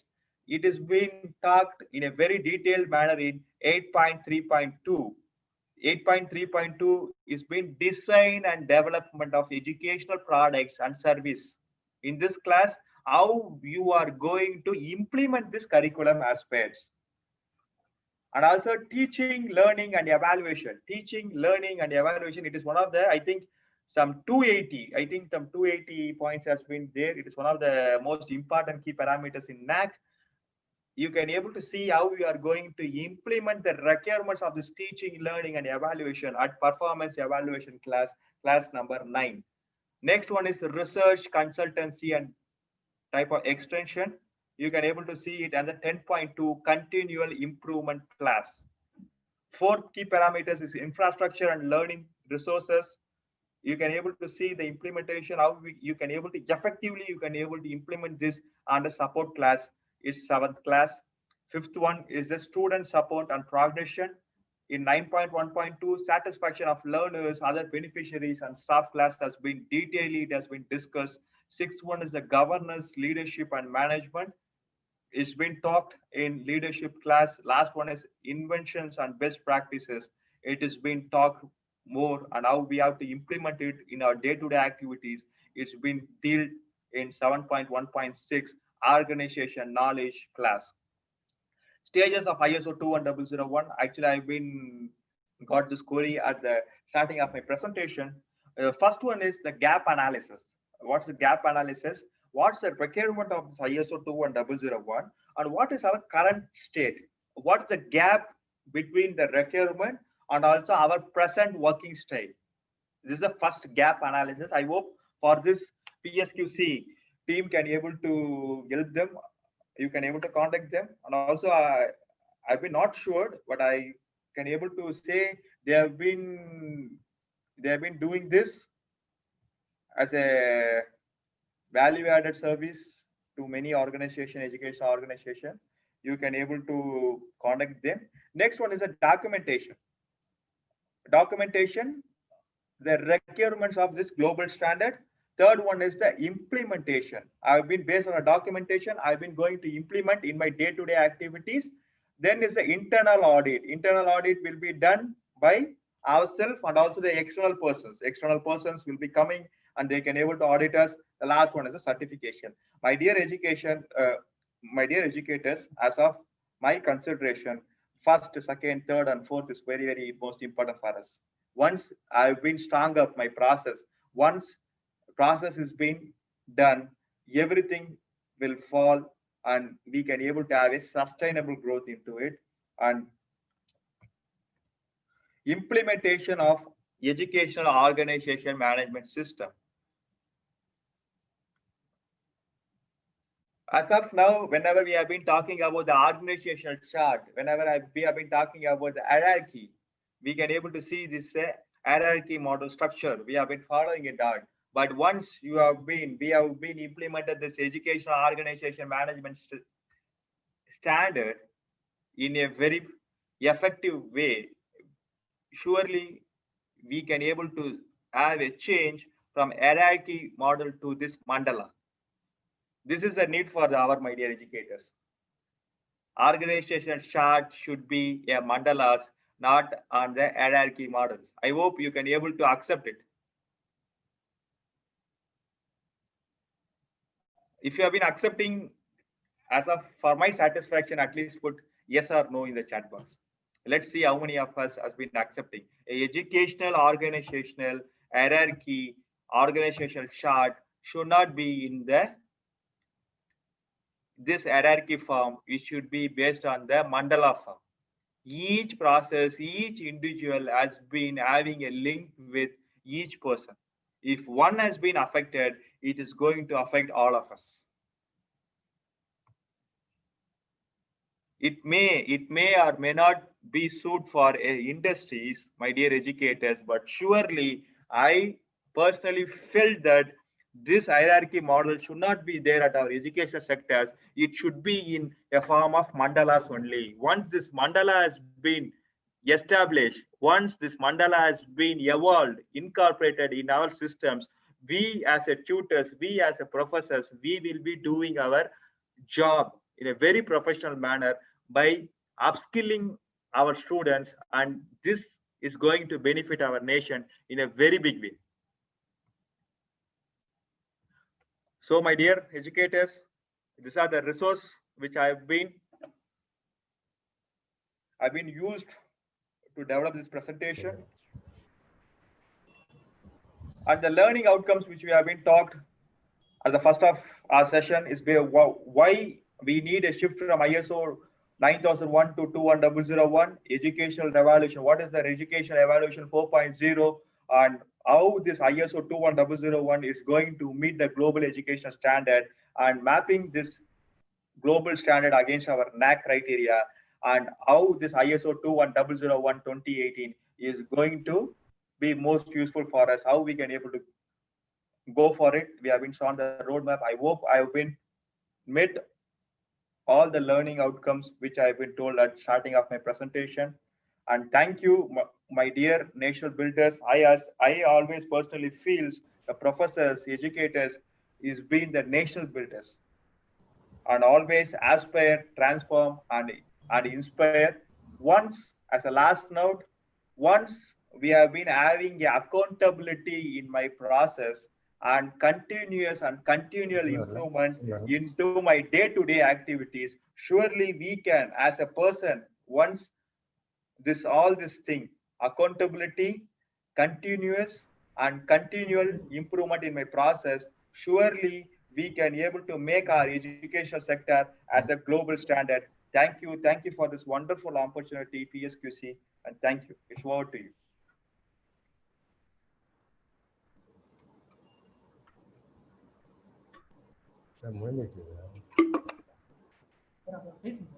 Thank you, Mr. Satyanarayanan, for your invaluable presentation on ISO 21001 2018.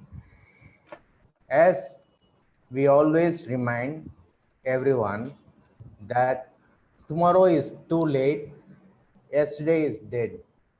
To live, start today, that too now. Try to be the best makes more time, but being the first takes no time. We welcome you all who participate in this webinar to grab this wonderful opportunity that is going to be presented now. You can view it on the screen.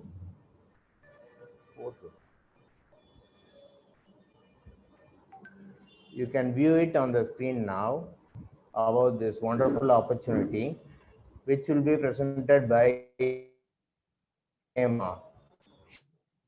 A brief intro on the forthcoming webinar session on learning management system. Miss Hema, please take it over, madam. Miss Hema.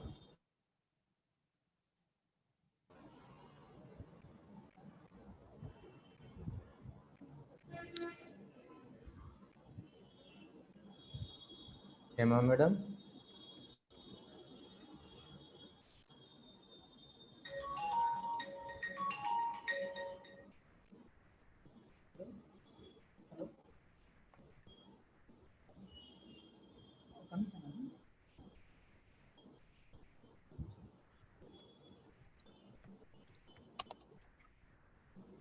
Yeah, hello, madam.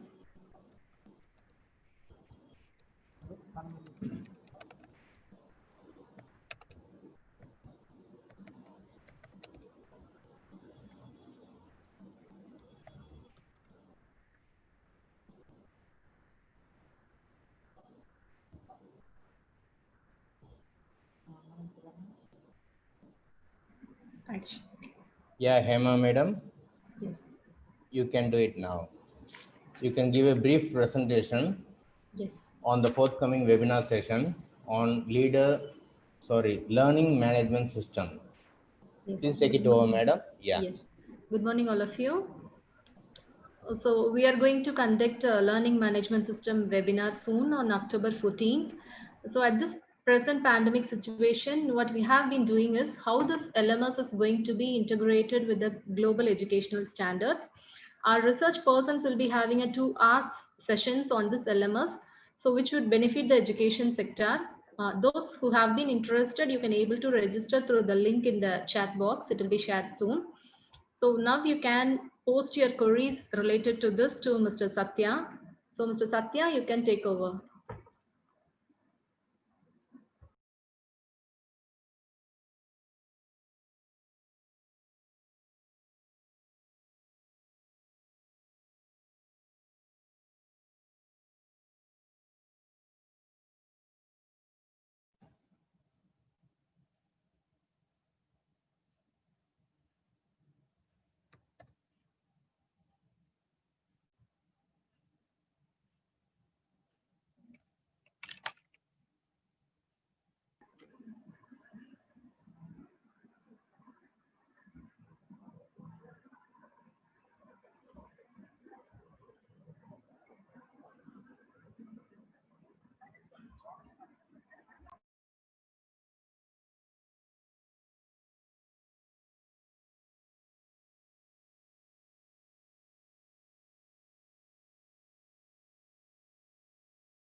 Mr.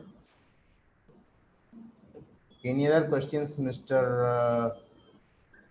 Participants? Dear participants, do you have any other questions to question Mr. Satyanarayanan?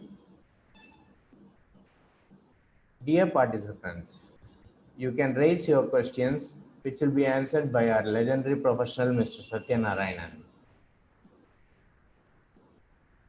Participants, please.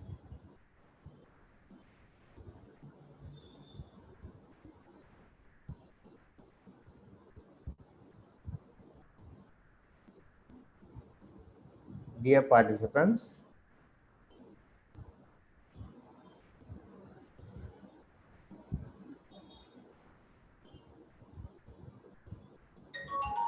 you can also please question by typing it in your chat box. You can also type your questions in the chat box. That will be seen by Mr. Satyanarayanan and that will be answered. Any other questions or queries?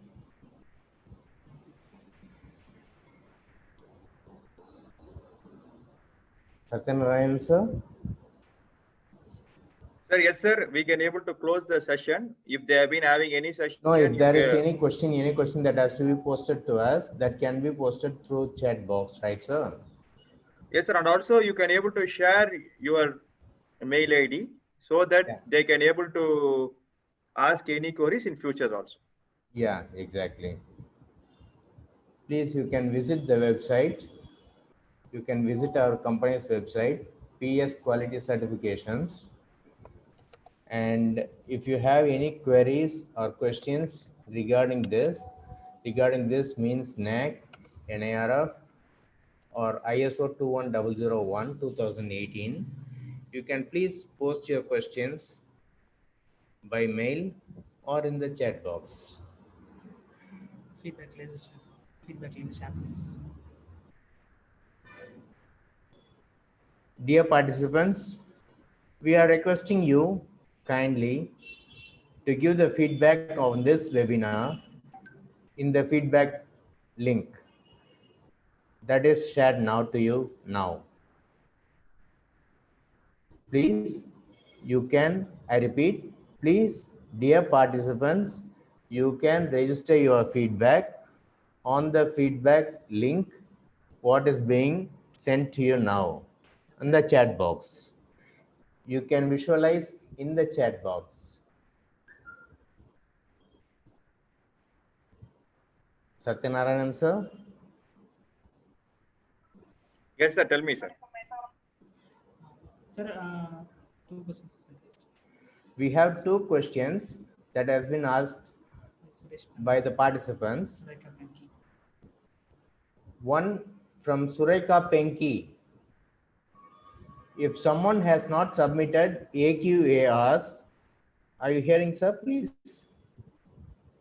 Hello. Sir, Sir, yes, sir. Satyanarayan. Yes, sir. Tell me, sir. If someone has not submitted AQARs of 2015, 2016, and 2016-17 Okay. so far, is it possible to submit it now? And furthermore, if it is possible, submission through offline or online. Could you Sir, please now, ask them, sir? yes, sure, sir. Now, we can able to submit it. It's only on the online mode only as of now. Once the portal has been opened, they can able to submit it. Yeah, dear participant, Sureka Penki, have you got the answer? Or if you want any further more clarifications, you can give it in a mail or you can put it in the chat box. Now, And one also, more question, sir, Mr. Satyanarayan, sir. Yes, sir. Tell me, sir. From Joyce, what is ISO and how to register for certification? Okay. What is Education 4.0? Okay. I think I've been talked about this Education 4.0. Education 4.0 is nothing but the learner and the tutor will be in some other globally. And the education, learning, and teaching process has been continued. Yeah. That's one thing. And based on this ISO is nothing but the International Organization of Standardization. It's nothing but making our process strong, making our process to the global standard. The process which has been following globally. For that, we have been incorporating this ISO. ISO, there are different standards has been there. ISO 9001 is for quality, ISO 14000 is for environment, ISO 45000 is for safety. Like this, on 2018, we have been so fortunate to get a standard, the exclusive standard for our educational sectors. This is ISO 21001. What are the best practices which is being done throughout the globe? For this, as I've been told, first thing we have been going for gap analysis. Once the gap analysis has been done, you will be going for documentation. Once the documented it, you have to demonstrate it. Once the demonstrated into your day-to-day activities and it will be evaluated on the internal audit, then the last you will be going for certification. Thank you, sir, Mr. Satyanarayan, sir. Thank you very much. And we are furthermore looking for the questions that has to be posted by participants. You can please post your questions in the chat box.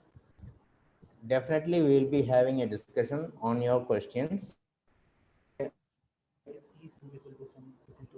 Dear participants, please, I request you once more, give your feedback in the feedback link what we have shared to you in the chat box, and we'll be issuing free e-certificates for those who are participated in this program in a week's time. And Satyanarayan sir, any other thing, sir? We have one more question. Satyanarayan sir? Yes, sir. Hello. I've been hearing it. And Satyanarayan also, sir? yes, sir. Is there any weightage for ISO? Satyanarayan sir? Yes, sir. I've been hearing.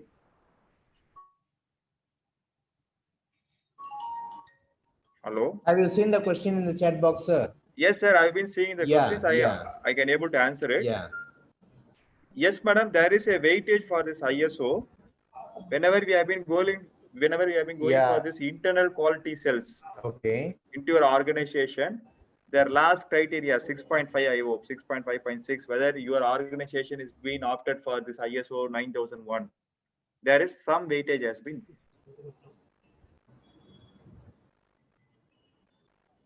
As of my view, instead of this weightage, once we have been going for this ISO 21001 or ISO standard 9001, 9000 is the base.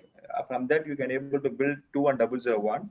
Once you have been gone to this ISO 21001 process itself, most of the parameters, most of the requirements of the NAAC will be completed. So it's easier for us to attain the NAAC accreditation also, and what is the standard, what are the requirements they have been asking in NAAC also, we can able to fulfill it. Have you got it, Sujitra madam? If you are clear with the questions, answer. Yeah, we have also seen that. Okay, sir, thank you. And if you have any further queries, you can put it in the chat box. And Satyanarayan sir. Tell me, sir. Shall we wind up the session, sir? Any other questions from the participants? Sure, sir. If they are having any questions, they can able to send you the mail. You can able to connect with me. And thank you, participants, and thank you, leaders. It's a great opportunity. Definitely, yeah. Thank you. And here we would like to wind up the session. The PS quality certifications are always there with you to guide you, to manage, to consult anything to everything you have with ISO 21001, or if you want any clarification in NAAC, NIRF, you can please feel free to contact us anytime, either through mobile, through email, or any other media, you can contact us. And to wind up at the last, we like to appreciate all the participants for their participation in this webinar. And I repeat once more, tomorrow is too late and yesterday is dead. To live, start today. That too, now.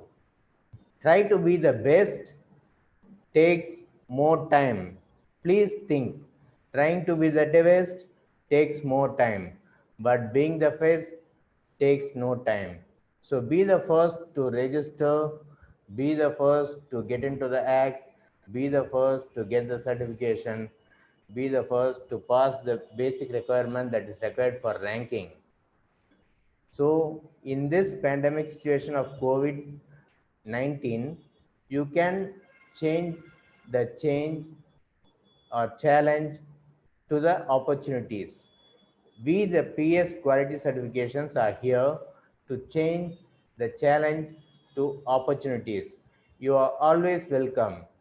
And our leader, Mr. Pravees, is a qualified leader who knows the way, shows the way, leads the way, and guides through the way. He'll be always with us. And we, the educational institutions, are spending our own hard-earned money in promoting our wisdom and intellect gifted to us by God. We are here, dear participants, we are here to change the challenge to opportunities. You are welcome. And with this, we wind up the session. Thank you, all the participants. Thank you.